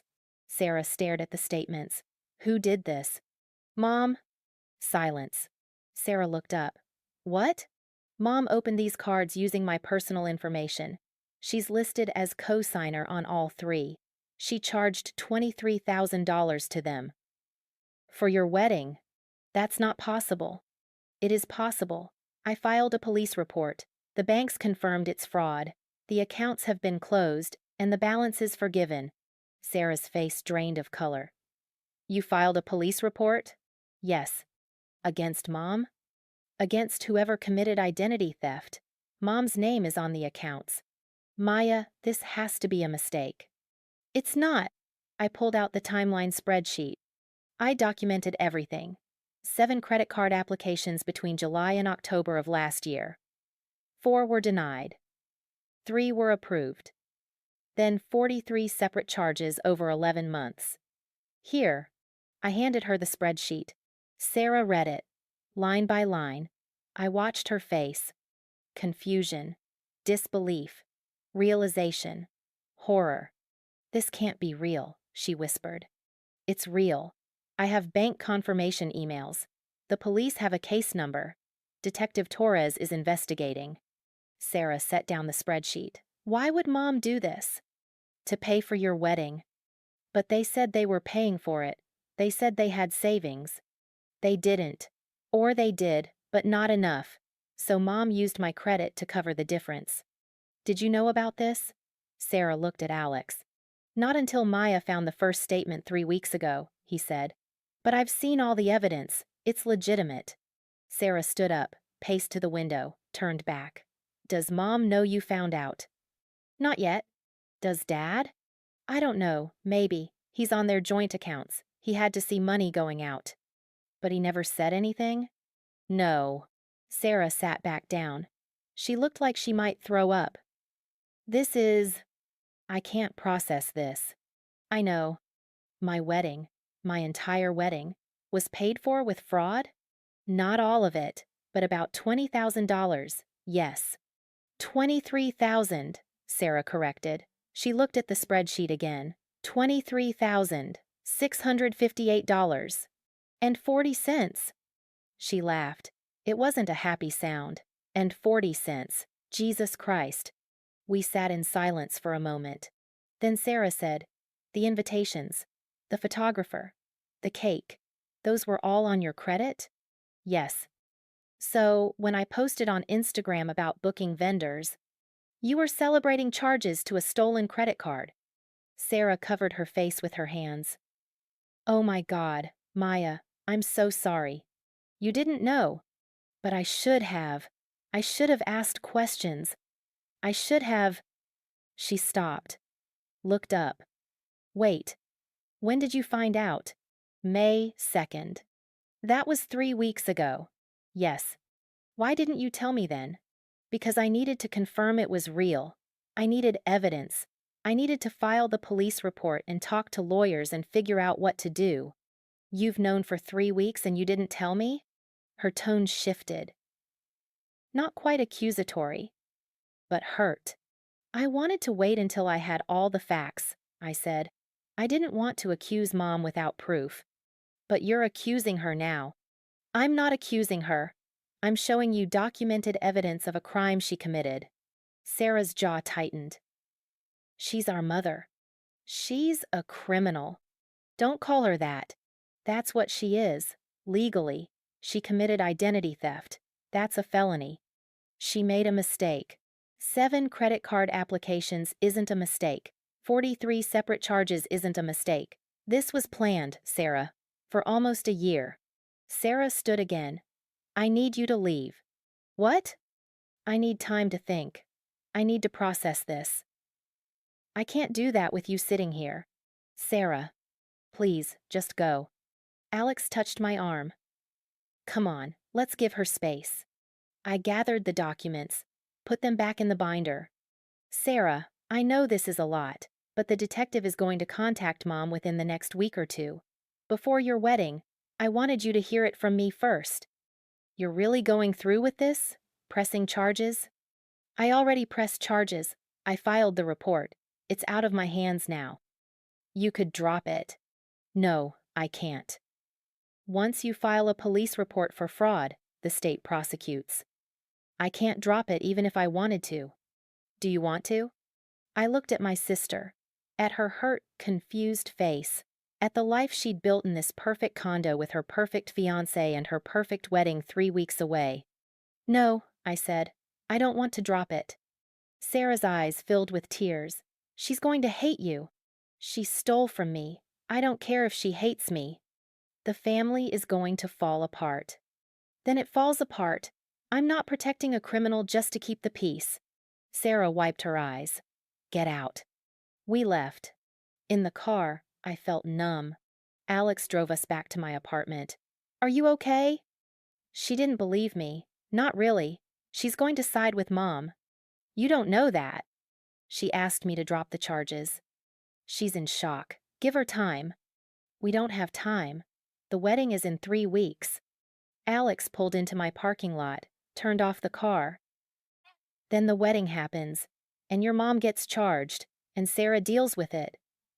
That's not your responsibility. She's my sister, and she just kicked you out of her apartment for telling her the truth." He was right. I knew he was right. But it didn't make it hurt less. We went inside. I collapsed on the couch. Alex sat next to me. "What do you need?" "I don't know. Food? Sleep? Distraction? I need this to be over." "It will be. Soon." My phone buzzed. "Detective Torres. Update. Investigation complete. Forwarding case to DA on Monday. Expect charges filed within 10 days. Your mother will be notified at that time. Call me if you have questions." 10 days. Sarah's wedding was 21 days away. Mom would be charged 11 days before the wedding. I showed Alex the text. "Well," he said, "at least you won't have to tell her. The police will." "That doesn't make me feel better." "It should. You told Sarah. You did your part. The rest is up to the justice system." I leaned against him, closed my eyes. "Do you think Sarah will tell Mom?" "Probably. So Mom will know I reported her before the police call." "Maybe. Does that change anything?" "It means she'll have time to prepare, to get a lawyer, to spin the story. She can spin all she wants. The evidence doesn't lie." I thought about the purple binder. 43 charges, 11 months, bank confirmations, police report. Alex was right. The evidence didn't lie. And neither would I. 10 days until my mother was charged with a felony. 21 days until my sister walked down an aisle paid for with fraud. 3 weeks until everything exploded. I was ready, Sarah told Mom. I know because Mom called me 2 days later. Sunday morning, 7:23 a.m. I was still in bed. My phone rang. Mom's name on the screen. I let it ring. Voicemail notification. I listened. "Maya, it's your mother. Sarah told me about your accusations. I don't know what you think happened, but there's been a terrible misunderstanding. We need to talk about this, as a family. Call me back, please." Her voice was calm, measured, not angry, not defensive. That scared me more than yelling would have. I deleted the voicemail. She called again an hour later. I didn't answer. Text message at 2 p.m. "Maya, please call me. We can fix this." I blocked her number. Dad called that evening. I didn't answer. He left a voicemail. "Maya, your mother is very upset. I don't know what's going on, but I think there's been a miscommunication. Let's sit down and talk about this like adults. Call me back." Miscommunication. Like I'd misread $23,000 in fraudulent charges. I blocked his number too. Alex came over after his shift, found me on the couch staring at my phone. "They're calling," I said. "I figured they would. Mom said it's a misunderstanding." Dad said miscommunication. "Of course they did. They think they can fix this." "They can't." I looked at him. "What if I'm wrong? What if there's an explanation?" "There is an explanation. She committed fraud. That's the explanation. But what if—" "Maya," Alex sat next to me. "You have bank confirmation, police report. 3 separate credit card companies confirmed it was fraud. Your mother's name is on every account as cosigner. There is no misunderstanding. There's only accountability." I knew he was right. but 26 years of conditioning doesn't disappear in 3 weeks. She's going to make me the villain, I said. Let her. You have evidence. She has excuses. What about the wedding? What about it? Sarah's wedding is in 2.5 weeks. Mom's going to be charged before then. The family will know. Everyone will know. Good. I stared at him. Good? Yes, good. Your mother committed a crime. She should face consequences, public consequences. But Sarah? Sarah kicked you out of her apartment for telling the truth. Sarah asked you to drop charges. Sarah chose Mom over you before she even knew all the facts. That hurt. But it was true. So what do? I asked. You do nothing. You let the justice system do its job. Detective Torres files charges. Your mother gets arrested or summoned or whatever happens next, and you stay away from all of them. What about the wedding? What about it? Am I supposed to go? Alex looked at me like I'd suggested jumping off a bridge. Why would you go? Because Sarah's my sister. Sarah is the reason your mother stole from you. Accidentally, maybe, but still, she benefited from a crime, and when you told her, she defended the criminal. She was in shock. It's been 2 days. Has she called you? I checked my phone. No calls from Sarah. No texts. No. Then she made her choice. I felt something crack in my chest. Not breaking. Clarifying. Alex was right. Sarah had chosen. And I needed to choose too. I'm not going to the wedding, I said. Good. I'm not talking to them before charges are filed. Good. And when Mom gets charged, I'm not defending her. I'm not explaining. I'm not justifying. Good. I'm going to let everyone see exactly what she did. Alex smiled. Now you're thinking clearly. I opened my laptop, pulled up the purple binder files. I'm going to prepare a statement, I said, for when charges are filed, for when family asks questions, for when people try to make me the bad guy. What kind of statement? The truth, just the facts, timeline, evidence, police report, bank confirmations, everything. Are you going to send it to people? No, I'm going to post it. Alex raised his eyebrows. Post it where? Social media, Facebook, Instagram, everywhere. So when Mom tries to control the narrative, everyone can see the evidence. That's nuclear. She went nuclear first. I'm just matching energy. I spent the next 3 hours writing. Not emotional, not defensive, just facts. Public statement regarding identity theft case, #202 Fower to 8,471. On the 2nd of May 2024, I discovered that 3 credit cards had been opened in my name without my knowledge or consent. Total fraudulent charges, $23,658.40. Investigation revealed that my mother, Linda Marie Hartwell, opened these accounts using my personal information, SSN, address, birth date, which she obtained under false pretenses between July-October 2023. All charges were made to vendors for my sister's wedding between October 2023 and April 2024. I filed a police report on the 7th of May 2024. Case #2024 to 8,471. All 3 banks, Capital One, Chase, Discover, confirmed fraud and forgave the balances.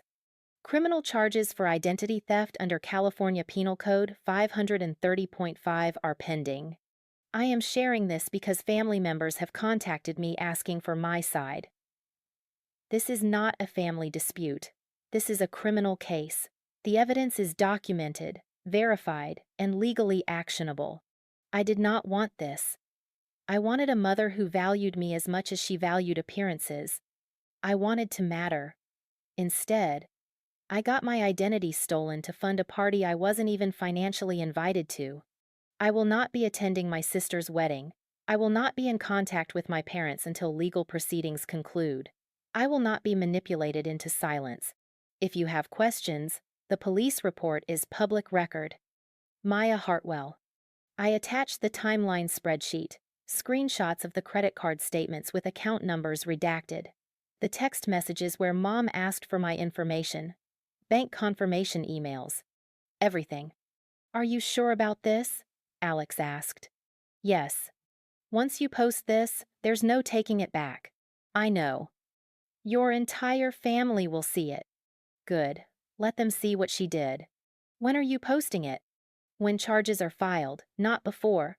I want the police report to be public record first, so no one can say I'm lying." Alex read through the statement. "This is brutal." "It's honest." "Your mom is going to lose her mind. She should have thought of that before she stole from me." He looked at me. Really looked at me. "You're different." "What do you mean?" "You're not second-guessing yourself anymore. You're not trying to protect everyone. You're clear." He was right. Something had shifted. I wasn't the scared little sister anymore. I wasn't the one desperately hoping for crumbs of approval. I was done. "Detective Torres said 10 days, I said. "It's been 2. That means 8 more days until charges are filed." "And then?" "And then I post this, and everyone knows, and Mom can't hide behind misunderstandings anymore." "What about Sarah's wedding?" "What about it?" "It's going to be ruined." "It was already ruined. It was built on fraud." Alex smiled. "There she is." "Who?" "The Maya who knows her worth." The next 8 days were the longest of my life.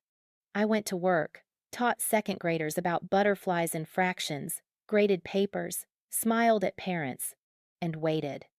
Detective Torres called on day 4. "Update," she said.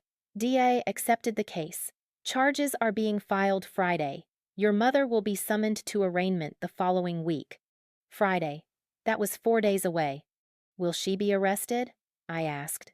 "No, this isn't violent crime. She'll receive a summons in the mail. Court date scheduled. She'll need to appear with a lawyer." "When will the charges be public?" "As soon as they're filed. Friday afternoon, the case will be in the system, public record." "And she'll be notified?"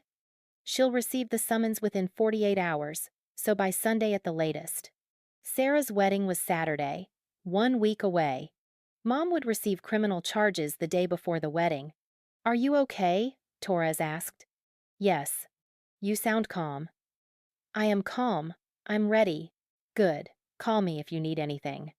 I hung up, and I marked my calendar. Friday, charges filed.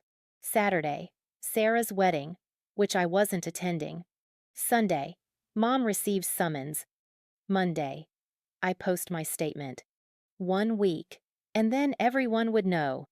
I told Alex the timeline that night. "The charges go public the day before the wedding," I said. "Perfect timing." "Is it awful that I'm relieved?" "No, it's honest." "Wednesday," Sarah called. I almost didn't answer, but something made me. "Hello?" "Maya." Her voice was tight. "I need you to stop this." "Stop what?" "The charges, the police report, all of it." "I can't stop it. I told you that. The state prosecutes. Not me." "You started it." "Mom started it when she stole from me. She made a mistake." 43 charges over 11 months isn't a mistake, Sarah. It's a crime." Silence. Then, "You're going to ruin my wedding." "I'm not doing anything. Mom ruined your wedding when she funded it with fraud." "You could at least wait until after." "Wait for what? For charges to be filed?" "They're being filed Friday. That's out of my control." "Friday?" Her voice went up. "That's 2 days before my wedding." "I know." "Maya, please, please, just delay it. Just 1 week. Let me have my wedding. Then do whatever you want. I don't control the timeline. The district attorney does. You could ask them to wait." "No." "Maya." "No, Sarah. You want me to delay justice so you can have a party funded by stolen money?" "No." "It's not just a party. It's my wedding." "It's evidence of a crime." I heard her breathing, sharp, angry. "I'll never forgive you for this," she said. "That's your choice." She hung up. I sat there holding my phone. Alex came out of the bedroom. That was Sarah? Yeah. What did she want? She wants me to delay the charges until after the wedding. What did you say? I said no. He sat next to me. How do you feel? Sad, angry, relieved, all of it. That's normal. She said she'll never forgive me. Then she won't. That's on her. She's my sister. She's your sister who chose a wedding over your stolen identity. I leaned against him. This is really happening. Yes. In 2 days, everyone will know. Yes. And there's no going back. No. I took a breath. Good. Friday came. I was teaching math when my phone buzzed. I ignored it until recess. Detective Torres, charges filed. Case hash 20 to 8,471. Linda Marie Hartwell, charged with identity theft. PC, 530.5. Fraud. Forgery. Arraignment scheduled June 3. She'll receive summons by Sunday. It's done. It's done. I stared at the text. My mother had been criminally charged with a felony. It was real. It was public. It was over. I forwarded the text to Alex. Alex, how do you feel? Me, numb. Alex, that's normal. Come home after work. We'll figure out next steps. I finished the school day on autopilot, drove home, sat in my apartment, opened my laptop, pulled up the statement I'd written. Tomorrow was Sarah's wedding. Sunday, Mom would receive the summons. Monday, I'd post this. The calm before the storm.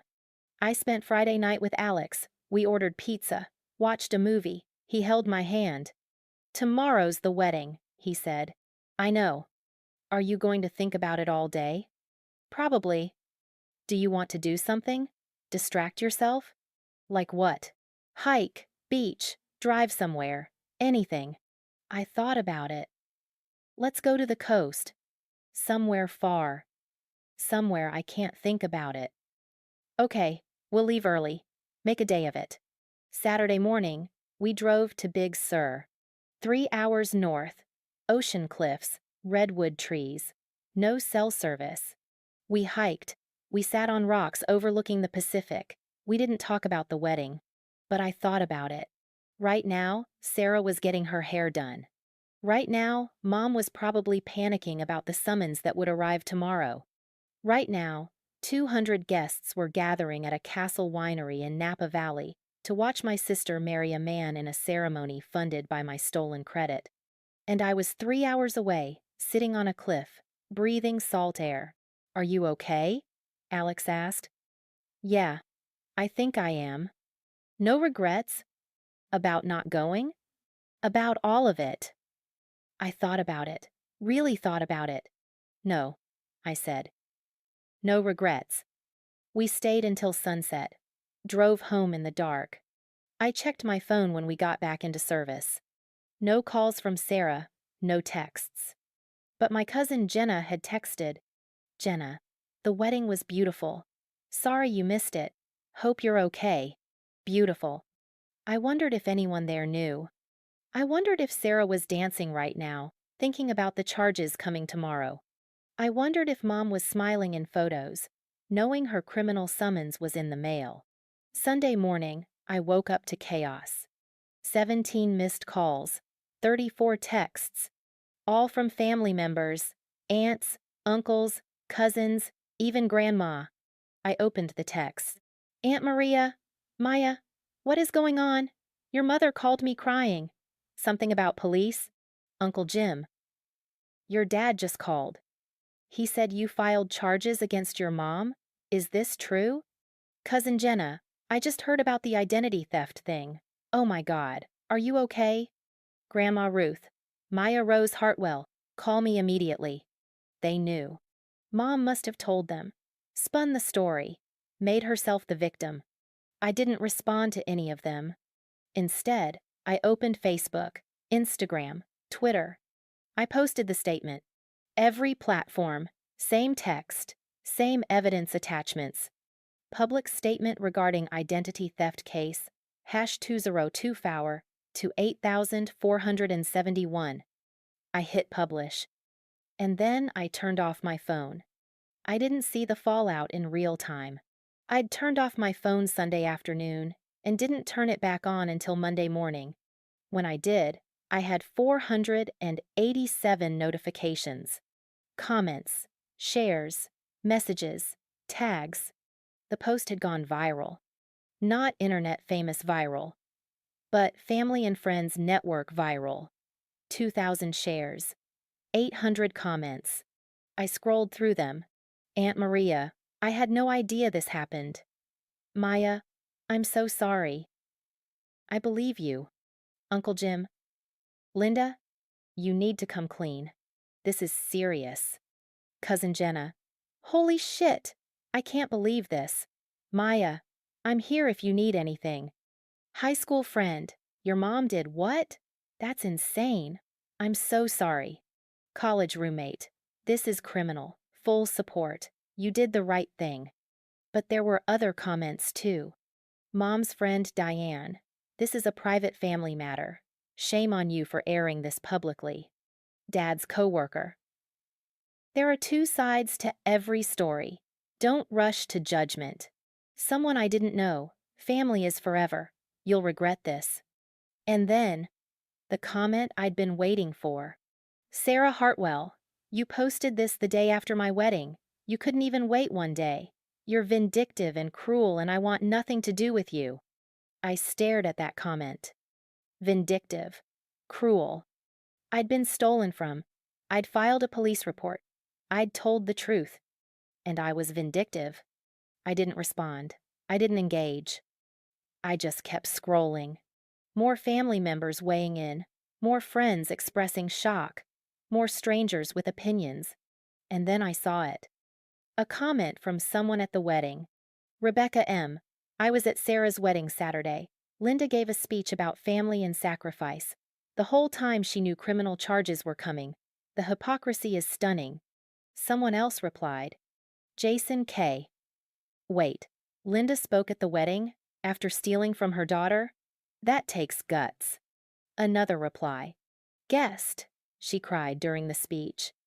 Talked about how proud she was of both her daughters. It was so touching. Now I feel sick. I closed the app. Opened my email instead. From Detective Torres. Subject. Update. Maya, your mother received the summons yesterday, Sunday. She contacted our office this morning, demanding the charges be dropped. I explained that's not how criminal prosecution works. She hired a lawyer, Edward Chen, local defense attorney. Arraignment is June 3 at 9 a.m.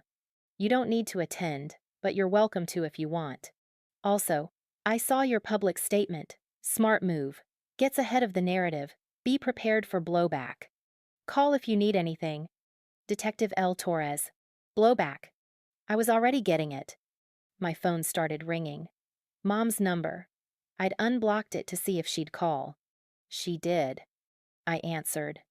Maya, her voice was ice. What the hell did you just do? I posted the truth. You humiliated me. You humiliated this family.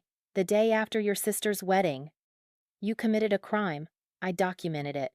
That was private. It's public record. Anyone can look up the case. You didn't have to post it on social media. You didn't have to steal from me. Silence. Then her voice changed. Softer. Pleading. Maya, please, take it down. We can work this out. As a family. There's nothing to work out. You're being charged with a felony. I can pay you back. We can set up a payment plan. You don't need to do this. I already did it. Maya, please. No. I hung up. Blocked her number again. 10 seconds later, Dad called. I answered. Maya, this has gone too far. I agree. Mom shouldn't have stolen from me. That's not what I mean. This public shaming. This social media post. This is cruel. What's cruel is stealing $23,000 from your daughter. She made a mistake. She's sorry. But you're destroying her life over a mistake. It wasn't a mistake. It was 43 separate charges over 11 months. That's calculated fraud. She's your mother, and I'm her victim. Don't call yourself that. That's what I am legally. The police report lists me as the victim. The bank confirmed I'm the victim. The DA is prosecuting because I'm the victim. You're tearing this family apart. I didn't tear it apart. Mom did when she chose Sarah's wedding over my financial future. Sarah is devastated. Sarah benefited from a crime. She didn't know. She knows now, and she's still defending Mom. That tells me everything. Dad's voice went hard. If you don't take down that post and drop these charges, you're not welcome in this family anymore. My heart pounded. This was it. The ultimatum. I can't drop the charges, I said. The state is prosecuting. It's out of my hands. Then the post. Take down the post. No. Maya. No, Dad. I'm not deleting the truth because it makes you uncomfortable. I'm not protecting a criminal because she's family. I'm done. Then you're making a choice. So are you. I hung up, sat in my apartment in silence. My phone buzzed. A text from a number I didn't recognize. Unknown. This is Aunt Maria. I got your number from the family tree. I believe you. I'm so sorry this happened. You're not alone. I started crying. Not sad crying. Relief crying. Someone believed me. Another text. Cousin Jenna. Jenna, just saw your dad's Facebook post. He's trying to spin this like you're attacking the family. I commented, defending you. Others are too. You have support. I opened Facebook. Dad had posted. Robert Hartwell, disappointed in family members who believe social media posts over actual relationships. Linda made financial mistakes but doesn't deserve public crucifixion. We stand by her. Those who don't stand with us can leave. 63 comments already. Half defending him, half defending me. The family was splitting in real time. But I wasn't alone. Aunt Maria, Uncle Jim, Cousin Jenna, Grandma Ruth, all commenting in my defense. Aunt Maria, Robert, she didn't make mistakes. She committed identity theft. That's a crime. Maya has evidence. Stop protecting a criminal. Uncle Jim, I've seen the police report. Linda's guilty. Stop gaslighting everyone. Grandma Ruth, I raised you better than this, Robert. Stand by your daughter who was Rob, not the one who did the robbing. I closed Facebook. Opened my texts. Alex, I'm coming over. Don't argue. He showed up 20 minutes later with takeout and wine. You okay? He asked. I think so. The post blew up. I know. Your family's imploding. I know. How do you feel? I thought about it. Free. He smiled. Good. We ate dinner. He told me about work. Normal things. But I kept checking my phone. More comments. More messages. More family members choosing sides. By midnight, the count was clear. Team Maya, Aunt Maria, Uncle Jim, Cousin Jenna, Grandma Ruth, 4 other cousins. Team Linda, Dad, Sarah, 2 uncles, Mom's sister, several family friends. The rest? Silent. Tuesday morning, I went back to work. My principal called me into her office. Maya, I heard about the situation with your family. My stomach dropped. How? A parent saw your Facebook post, shared it in the school parent group. I wanted to check in. Are you okay? I'm fine. If you need time off, I don't. Work is the only normal thing right now. She nodded. Okay, but if that changes, let me know. And Maya, what your mother did that's terrible. I'm sorry. I left her office almost crying. Validation from my boss, from Aunt Maria, from Jenna. I wasn't crazy. I wasn't cruel. I was right. Wednesday, the arraignment was scheduled. June 3, 9 a.m. I decided to go. Alex took off work. We drove to the courthouse together. Mom was there with her lawyer, Dad beside her. Sarah wasn't there. When Mom saw me, her face went white. I didn't acknowledge her. Just sat in the back row. The judge read the charges. Identity theft, fraud, forgery. Mom's lawyer entered a plea. Not guilty. The judge set a trial date, August 15. Bail wasn't required. She wasn't a flight risk. But she had to surrender her passport and wear an ankle monitor if she left the county. Mom looked like she was going to be sick. I felt nothing. The hearing lasted 12 minutes. When it was over, I walked out without looking back. Outside the courthouse, a reporter approached me. "Are you Maya Hartwell?" I stopped. "Yes. I'm with the Sacramento Bee. Can I ask you a few questions about the case?" No comment. "Your mother's lawyer says this is a family misunderstanding. Do you agree?" "It's not a misunderstanding. It's identity theft. The evidence is public record." "Do you have any message for your mother?" I looked at the courthouse, at my mom walking out with her lawyer, at my dad beside her, glaring at me. "I hope she learns that actions have consequences," I said. The reporter wrote that down. The article came out the next day.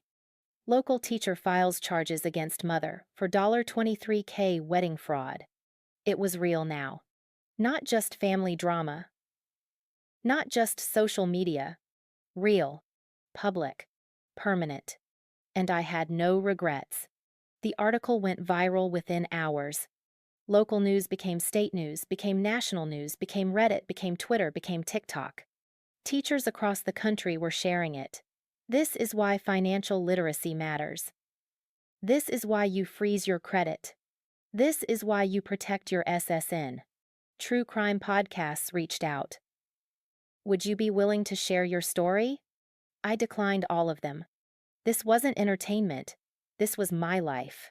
But the attention brought something unexpected. Validation. Thousands of strangers messaged me. "This happened to me too. My parents did the same thing. Thank you for speaking up." I wasn't alone. Identity theft by family members was more common than I'd realized, and most people never reported it. They stayed silent because of guilt, because of family pressure, because they didn't want to be the villain. I'd refused to be silent, and that mattered. Within 24 hours of the article, 3 things happened. First, Mom's realtor license was suspended pending the outcome of the criminal case. Second, Dad's architecture firm quietly asked him to take a leave of absence. Third, Sarah deleted all her wedding photos from social media. The consequences were public, real, immediate. And I felt nothing but relief. The legal process took 3 months. Mom's lawyer tried to negotiate. He called my lawyer well, Sophia from Legal Aid, who was helping me pro bono, and proposed a deal. "If Maya agrees to make a victim statement supporting leniency, we'll plead guilty to a lesser charge. Probation. No jail time. Full restitution." Sophia called me. "What do you want to do?" "What are my options?" Option 1. You agree. Your mom pleads guilty to a misdemeanor, gets probation, pays you back over time. No trial. It's over fast. Option 2. You don't agree. The DA prosecutes the felony. There's a trial. If she's convicted, she could face up to 3 years in prison plus restitution. But trials are unpredictable. I thought about it. 3 years in prison. My mother, in prison. Part of me wanted that. Wanted her to face the maximum consequence. Wanted her to sit in a cell and think about what she'd done. But another part of me, the part that just wanted this over, considered the plea deal. "What does the DA recommend?" I asked. "The DA wants to prosecute. They think it's a strong case. But they'll defer to you as the victim. If I agree to leniency, does she admit guilt?" "Yes. She'd have to allocute formally admit to the crime in court." That's what I wanted. Admission, acknowledgement, her standing in front of a judge and saying, "I committed identity theft." "I'll agree to the deal," I said. "But only if she pleads guilty to the felony, not a misdemeanor. I want it on her record forever." Sophia paused. "That's fair. I'll tell them." 2 weeks later, the deal was finalized. Mom would plead guilty to felony identity theft. She'd receive 3 years probation, 200 hours of community service, and mandatory restitution of $31,600, the original stolen amount plus credit repair costs and legal fees. If she violated probation, she'd serve 18 months in prison. The plea hearing was July 10. I went. Alex came with me. So did Aunt Maria. Mom stood before Judge Ramirez, her lawyer beside her, Dad in the front row. The judge read the charges. Mrs. Hartwell, do you understand that by pleading guilty, you are admitting to committing identity theft against your daughter Maya Hartwell? Mom's voice was barely audible. Yes. And do you admit that between June 2023 and April 2024, you used your daughter's personal information to open 3 credit card accounts without her knowledge or consent? And charged $23,658.40 to those accounts? A pause. Then, yes. And do you understand that this is a felony conviction, which will remain on your permanent record? Yes. The judge looked at her for a long moment. Mrs. Hartwell, I've reviewed the evidence in this case. 43 separate charges over 11 months. Your own daughter's credit. For a wedding. I'm frankly appalled. Mom started crying. The judge wasn't finished. You are hereby sentenced to 3 years probation, 200 hours of community service, and full restitution of $31,600 to be paid within 36 months. You will also complete a financial ethics course and undergo a psychological evaluation. If you violate any terms of your probation, you will serve 18 months in county jail. Do you understand? Yes, Your Honor. I also want to say something to the victim. Judge Ramirez looked directly at me. Miss Hartwell, I commend you for reporting this crime. Family financial abuse is underreported and often goes unpunished. You did the right thing. I hope you can rebuild your credit and your life. I nodded. I couldn't speak. I was crying. After the hearing, I stood outside the courthouse with Alex and Aunt Maria. Mom walked past us, didn't look at me, got in the car with Dad and drove away. That was the last time I saw her in person. The family split became permanent over the following months. Aunt Maria hosted a Sunday dinner 2 weeks after the plea hearing. She invited me, Alex, Grandma Ruth, Uncle Jim, Cousin Jenna, and a few other family members who'd supported me. I want you to know you have family, Maria said. Real family, not the people who share your blood and then steal from you. Real family shows up. We started a new tradition. Sunday dinners at Maria's house. Sometimes it was 5 of us, sometimes 10. But it was consistent. It was safe. It was mine. Sarah didn't come. She'd cut off contact with everyone who sided with me. That included Aunt Maria, Uncle Jim, Jenna, and Grandma. She sent one email to the group. If you support Maya, you don't support me. I can't have relationships with people who think my mother is a criminal.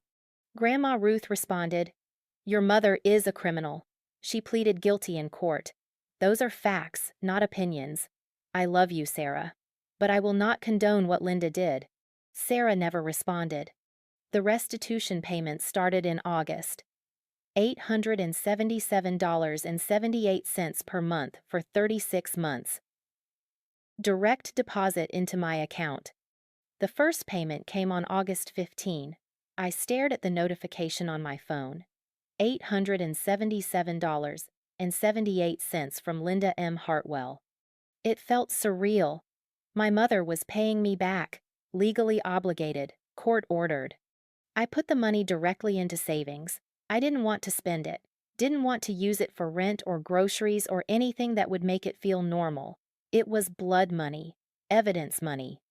I saved every payment for 3 years until the balance was paid in full, and then I used it for something meaningful, a down payment on a house. But I'm getting ahead of myself. The social consequences for my parents were severe. Mom's realtor license was permanently revoked after her felony conviction. She couldn't work in real estate anymore. She got a job at a department store, retail sales, minimum wage. Dad told Aunt Maria, who told me that Mom cried every night for the first month. I felt nothing about that. Dad's architecture firm never officially fired him. But clients started requesting different architects. Projects dried up. By September, he'd taken early retirement. At 58, He blamed me publicly on Facebook. My daughter destroyed our family over money. We'll never recover. Aunt Maria screenshotted and sent it to me. He's delusional. You didn't destroy anything. Linda did. She was right. But it still hurt. My father had chosen to protect a criminal instead of supporting his victimized daughter. That told me everything I needed to know about who he really was. Sarah got divorced a year later. Turns out, a $120K wedding, funded by fraud, doesn't guarantee a lasting marriage. She never reached out to me. I heard through Jenna that Sarah and Christopher separated after 10 months. Divorced after 14. The irony wasn't lost on me. Mom had destroyed my credit for a marriage that lasted barely a year. I didn't gloat. I just felt sad. Sad that Sarah had chosen the wrong side. Sad that she'd lost Grandma, Aunt Maria, Uncle Jim, Jenna, and me. Sad that her perfect wedding had been built on a foundation of lies. But I didn't reach out. Some bridges, once burned, can't be rebuilt. My credit recovered faster than expected. By October, 5 months after the fraud was confirmed, all 3 accounts were removed from my credit report. My score jumped from 660 to 698. By December, it was 715. By the following March, it was back to 720, where it had been before Mom destroyed it. I could breathe again. I could apply for a car loan, a mortgage, a credit card. My financial future wasn't ruined. Alex and I got married in September. Small ceremony at a botanical garden. 30 people. Aunt Maria, Grandma Ruth, Uncle Jim, Jenna, Alex's family, close friends, and a few co-workers. Budget, $4,800. We paid for every dollar ourselves. It was perfect. No drama. No stolen credit. No parents who funded a fairy tale and then abandoned the other daughter. Just us, and the people who actually showed up. Maria cried during the ceremony. Afterward, she hugged me and said, "Your mother should be here." "I'm so sorry she's not." "I'm not," I said, and I meant it. The restitution was paid in full in July, 3 years after the plea deal. Final payment, $877.78. Total recovered, $31,600. I got a letter from the court confirming Mom had completed all terms of her probation. Community service? Done. Financial ethics course? Done. Psychological evaluation? Done. Restitution? Paid. Her probation was officially over. She was no longer a criminal in the eyes of the law, though the felony conviction would stay on her record forever. I didn't contact her. Didn't congratulate her. Didn't acknowledge it. The legal case was closed, but our relationship, that was over long before the final payment cleared. It's been 4 years now since I filed that police report. I'm 30 years old. I teach 3rd grade at a different school, one closer to the house. Alex and I bought 2 years ago. Small 3-bedroom in a quiet neighborhood. Put down $35,000, some of it from the restitution money, some from our savings. The house is ours. No one can take it. No one can fraudulently mortgage it. It's safe. My credit score is 738. I have $12,000 in savings. I make $56,000 a year as a teacher. Alex makes $89,000 as a physician assistant. We're not rich. But we're stable, secure. We take 1 vacation a year, nothing extravagant, usually a road trip or a long weekend somewhere pretty. Last year, we went to Yosemite. This year, we're thinking about Crater Lake. We're happy. Genuinely, quietly happy. I haven't spoken to my mother in 4 years. She's tried to reach out a few times. Emails, mostly. Cards on my birthday. A letter after her probation ended. I don't read them. I delete the emails. I throw away the cards unopened. Alex asked me once if I'd ever consider reconciliation. No, I said. What if she apologizes? She did apologize, in court. When the judge made her. That's the only apology I needed. But what if she means it now? Then she can mean it without me in her life. He nodded. He understood. Some relationships aren't meant to survive betrayal. And that's okay. I don't owe her forgiveness. I don't owe her a second chance. I don't owe her anything. She stole from me. She lied to me. She chose my sister over me for 26 years, and then committed a felony to fund a party I wasn't even financially invited to. That's not a mother. That's a criminal who happened to give birth to me. My relationship with my father is non-existent. He sends a text every Christmas.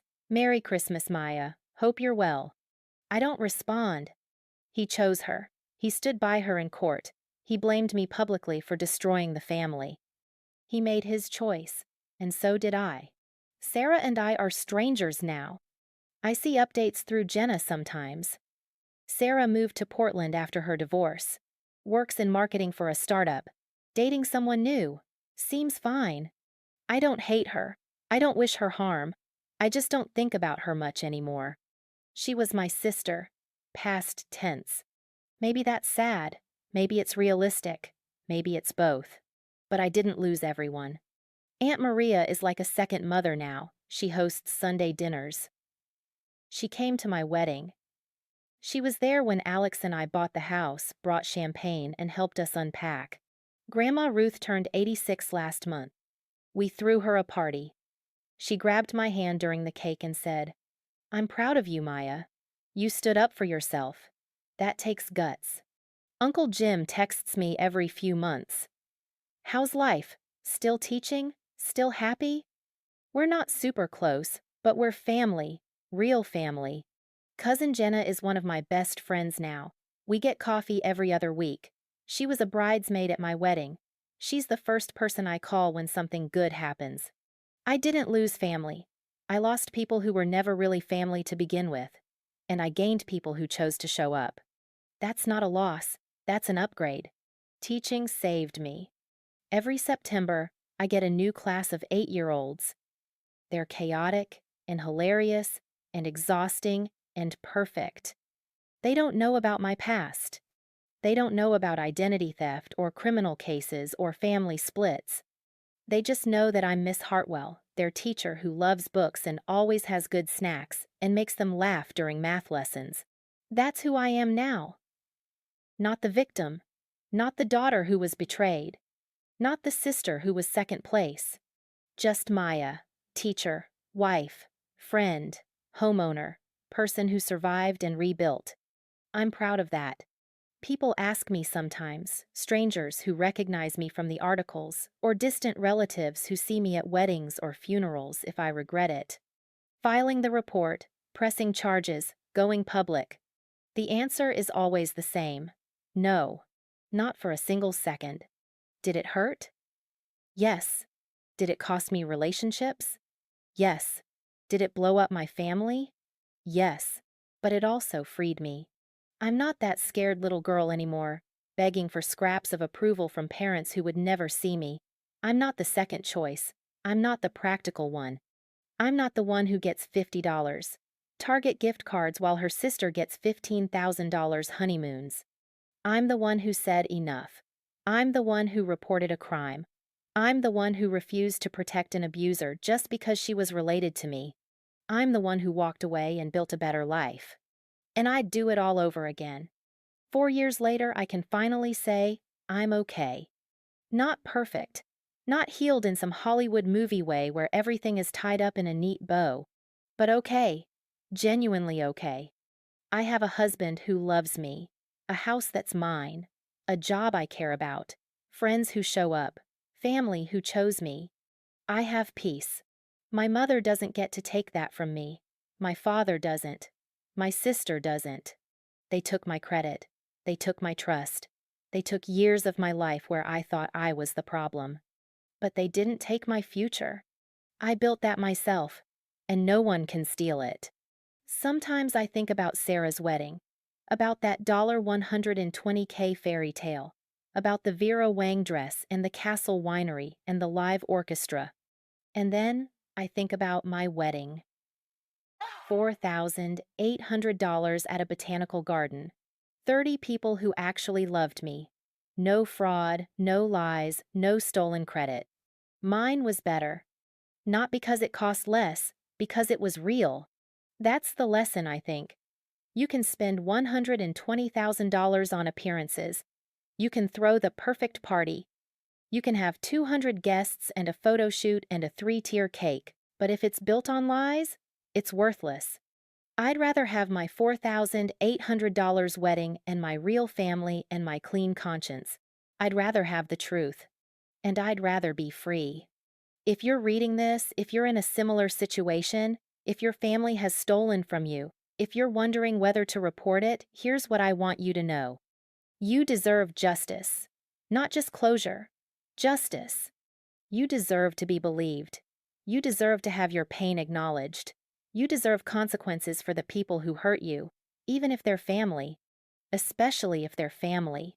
Because family isn't an excuse for abuse. Family isn't a shield against accountability.